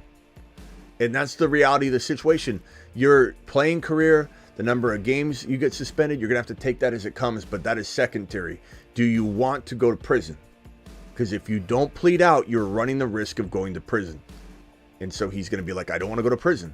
And they're going to be like, okay, you're pleading guilty to this, this, and this. The NFL is probably going to give you a year. But at least you get that year. And as we talk with Tony the Tiger, our one of our attorneys that calls in all the time, he said this on another case. I forget if it was the Kamara or no. I think it was a different one. I forget. But especially with these young guys, there's definitely a expediting this thing as an advantage for the young player, because you don't want this to affect 2 years. If this gets dragged out and he plays very badly, Kamara played very badly the year that all this was going on during the season, and then we drafted him this past 2023 season. When it was all over, he had a suspension. We knew what we were dealing with, and then he blew up and he was amazing. And he was an absolute steal. We called that on this show, and jeez, that was a huge win for this channel. Even though we despised the guy, right? We despised the guy, but we had him on we had to be real. I think that there's something smart about him getting this over with as fast as possible, not dragging it out, and Rashee Rice's camp has something to do with that. They can drag it out if they want, or they can expedite this thing and partake in a very quick decision. And that way you're ruining 1 year. And you take away 1 year from a young player, they still have a shot. But if he plays like dog crap this entire year, in and out of court, constantly being, and he's going to get overlooked in practice too, right? Like, hey, like, you know, you got this going on. We had to move on, and he's running routes now, and we don't know what Rice is going to do on the field. He's going to be very inconsistent. He's not going to have as much practice time. He's going to have all this going on. And then you ruin the entire next year because you're suspended for the entire year. So then you have no shot at ever recovering. So it's Rice's best interest to get this done in 2024. I mean, it's just the way I look at it. Let me go to Ryan from Denver real quick. Ryan, it's late. I've been on. This is going on a 3-hour show. 30 seconds, my guy. Just had a quick question, really. In a dynasty format, would you prefer CMC or Tyreek? And then I do have an offer out there that I think could be accepted. Probably Tyreek. I think Tyreek has a better shot at 2 years in Dynasty. I think McCaffrey's got 1 year in Dynasty. And honestly, I don't even know if McCaffrey stays healthy all year. I think there's a chance that Tyreek doesn't stay healthy either, but he's got at least one more full year before I'm worried about it. And then I'm starting to, the way I feel about McCaffrey this year, I'll feel that way about Hill next year, but at least you'll have that shot, right? I just think I'd rather have Tyreek Hill than CMC in Dynasty. So but if you could win a bunch of cash money, you know, like we're talking about like a big prize pool, like one of your bigger prize pools, then it's a good bet either way. Like you're not crazy to go CMC, like to win a bunch of money. So would you send ETN, DJ Moore, and Dell for Tyreek and Kyron Williams? Ooh, I thought you were going to end it at Tyreek, and I was going to say no, sir. Give me that one more time. That's a pretty good one. So it's ETN, DJ Moore, and Dell for Kyron and Tyreek. So Yeah. two of my 5 and 6 receivers, my number 2 running back. I think that's a smash. And Totally. would you Smitty feel approach. that way, and this is involving CMC, would you feel that way if it was Ayuk, Moore, ETN for CMC and AJ Brown? Ayuk, let's see, CMC, AJB, and you're getting rid of what? Ayuk? Ayuk, DJ Moore, Travis Etienne. So those are the two. I want either CMC or Tyreek, while also getting a player back. Let me just give you my knee-jerk reaction. In Dynasty, I still rather have AJ Brown and CMC, and I go smash for 2 years, or at least a year. This is good, but this doesn't guarantee you anything. This Ayuk, DJ Moore, ETN, it's good. But Caleb, I don't know what I feel. ETN, I love him. He's running back 3 last year in most formats, but like you know, they want to keep giving him less workload, and you don't know what's going to happen. Ayuk, we don't know where that's going to go, and I really like him. But give me AJ Brown and CMC, and I just go for the now. Over Tyreek and Kyron. No, just over this side of it. Overall, I want Hill and Kyron, and I run for the Hills on this one. So this is my number 1. If this got turned down, then I would rather have CMC and AJB. But this one right here, Hill, Kyron is my number 1. choice. CMC, AJ Brown's my number 2, and I would probably say this is pretty equal. And both are win now moves. Yeah, Hill and Kyren all day long. Smash. Okay. Some might not agree. That's okay. That's why we play the game. All right, bro. Yeah, that's why we play. And I'm looking to repeat, so I appreciate it. All right, later, bro. Appreciate you. All right, rock out. Any final thoughts, man? I'm out of here. I'm off like a... Yeah, what rookie player could ruin a current player's potential like we had a bombshell with Zach Charbonnet last year? Yeah. So we've talked about this several times this year. I don't think a rookie's good enough to penetrate the running back rooms of like Kyren, Barkley, any of the top 7, like 8 guys, like even Jacobs. I mean, you could almost say anybody like in the top 10, but like if somebody were to land in Pacheco's room, that's a problem. If somebody were to land in, like Denver, obviously that'd be a problem for everybody there. Somebody were to land in Seattle, again, that would be a problem. If someone were to land in Atlanta, no, because that's not only a top 10 running back, that's the number 1 running back maybe in Bijan. I'm not worried about it. Even if they draft like let's say a Bucky Irving, a very good running back, like I'm not worried about it. James Conner, sure, he could get a lot of work taken. Joe Mixon, Houston, they could draft a running back, and yeah, that's a big threat. I would say that the running backs that could get hit the hardest would be potentially James Cook in Buffalo. I would say Pacheco and KC, just because as much as everybody wants to love him, he was a moon man last year. This is a team that continues to trick everybody into thinking what happened at the end of the year is going to happen at the beginning of the year with the running back position. I know they used Pacheco for 2 years, but keep in mind McKinnon, like they kept using McKinnon, and like he came in as a very high, potential player. Like it's tough to say. I don't think like Miami's got. There's obviously a point where I don't want like Braylon Allen or Blake Corum or like a big name player going to Miami. It's certainly not something I want, but I don't think it would do too much because Kyren or Achan's in his role. I think ETN is definitely a threat to see somebody land in Jacksonville because they want to give him less work. They say it every year, and Bigsby didn't get it done. So they're definitely going to be looking to potentially. Gus Bus is going to get kicked right in the nutsack. They're definitely taking a running back. I think Washington could be weird. That's, Minnesota, they could draft somebody. I'm hoping Frank Gore Jr. lands like in Minnesota or Houston, where it's like quietly amazing. And then we see a Kyren Williams develop in Frank Gore Jr. That's like my ultimate goal of the running back class. I want that. So I want Frank Gore Jr. to get into a prominent, underrated place where he can explode. I love Frank Gore Jr. It reminds me so much of his dad. Dynasty PPR League, QB Allen, running back Gibbs, Jacobs, Barkley, wide receiver Chase, and Adams. I have pick 1.4 in upcoming draft. Will have my choice between Neighbors or JD5. So it's a super flex, right? Did he say super? Did I read super flex? I don't see him say super flex, but Dynasty PPR League, QB Allen.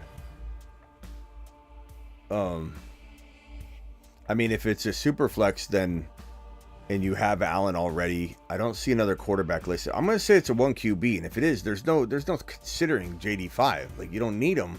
I'm not saying I don't love him, but you don't need him. Neighbors by a landslide over a quarterback. Odunze, Neighbors, MHJ, maybe even Bowers over all those guys over JD5. Maybe even Braylon Allen and Dallas before you take JD5.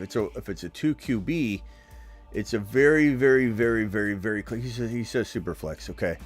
You didn't list another QB. I assume you don't have one.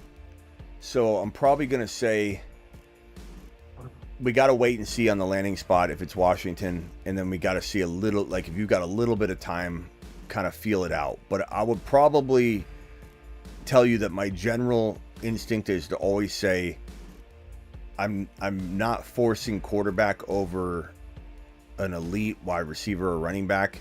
and there are no elite running backs. So JD5 over all running backs in Superflex. JD5 over Bowers unless it's tight end premium. JD5 over Neighbors or Dunze if they're in a horrible spot like New York. But if, let's say, Neighbors is in Arizona and they traded down and they got him, or they just took him at 4 for whatever crazy reason, then you got to take Neighbors. If Marvin Harrison Jr. is in Arizona, Neighbors is in Los Angeles with the Chargers, and Roma Dunze is in Indy, then I'm taking all 3 of those guys over JD5 because you're set at QB1 and it's Superflex. If it was mandatory 2 QB, that's a totally different. That's not Superflex. That's a total different league type. That's mandatory 2 QB. That's not Superflex. So Superflex, it's like it can be that player. You can start Marvin Harrison Jr. or Neighbors in your Superflex, and while JD5 probably outscores him if he lands, I'm not scared to attack the QB position a different way. I treat Superflex rookie quarterback drafting a little different than other people, and that's even coming from somebody that loves JD5. I prepare a little more to a QB, so I kind of come to the table with that kind of angle. But there's nothing wrong with JD5 or Neighbors. I think we got to wait for a landing spot. That's very, very close. You're like right at the edge of drafting a QB there. But if Caleb goes, I'm happy. I don't want Caleb over. I would only take JD5 over Neighbors and Dunze. And if JD5 is off the board, then I'm not taking anybody else most likely. It's going to be the receivers. But very, very close call. Appreciate you, Vita. But let's bring it back to the table and discuss it once the landing spots are handed out, okay? Because Neighbors might have a bad landing spot and JD5 could be in Washington, and I like that better. Rock out. We'll see you later, bro. All right. See you. All right. Travis, any final thoughts?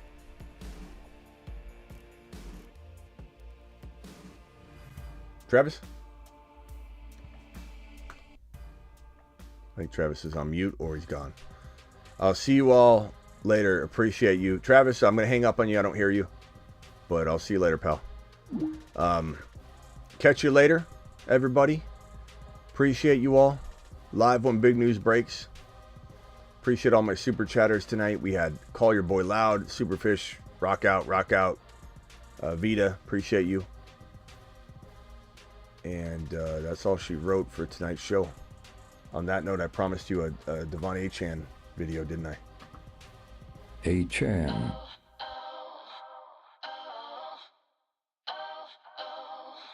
Achan is the man.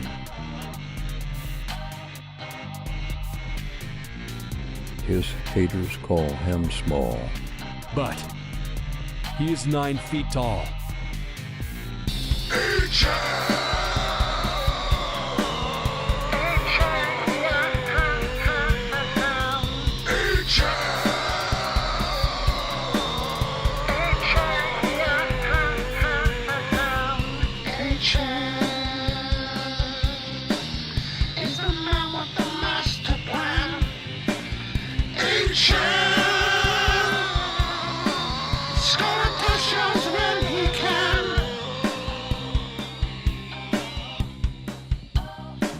Achan is the man.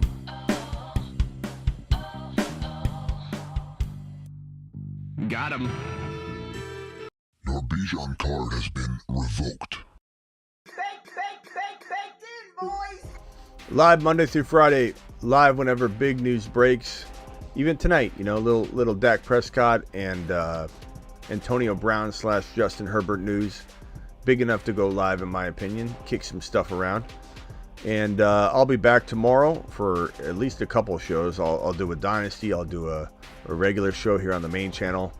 Links are in the description. YouTube.com/The Fantasy Football Show and YouTube.com/Dynasty Fantasy Football.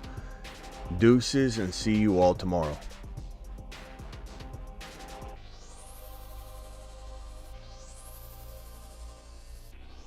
Thanks to my mod crew, Travis, and all the boys in here. I don't know, Space Ricky's in here, Sick Nasty. We haven't found Vamp. Getting very worried. First of all, we need to find Lego Batman before we can find Vamp, but we haven't found Vamp. We haven't found Lego in a while. So bat call out to those guys. See you all tomorrow. Deuces.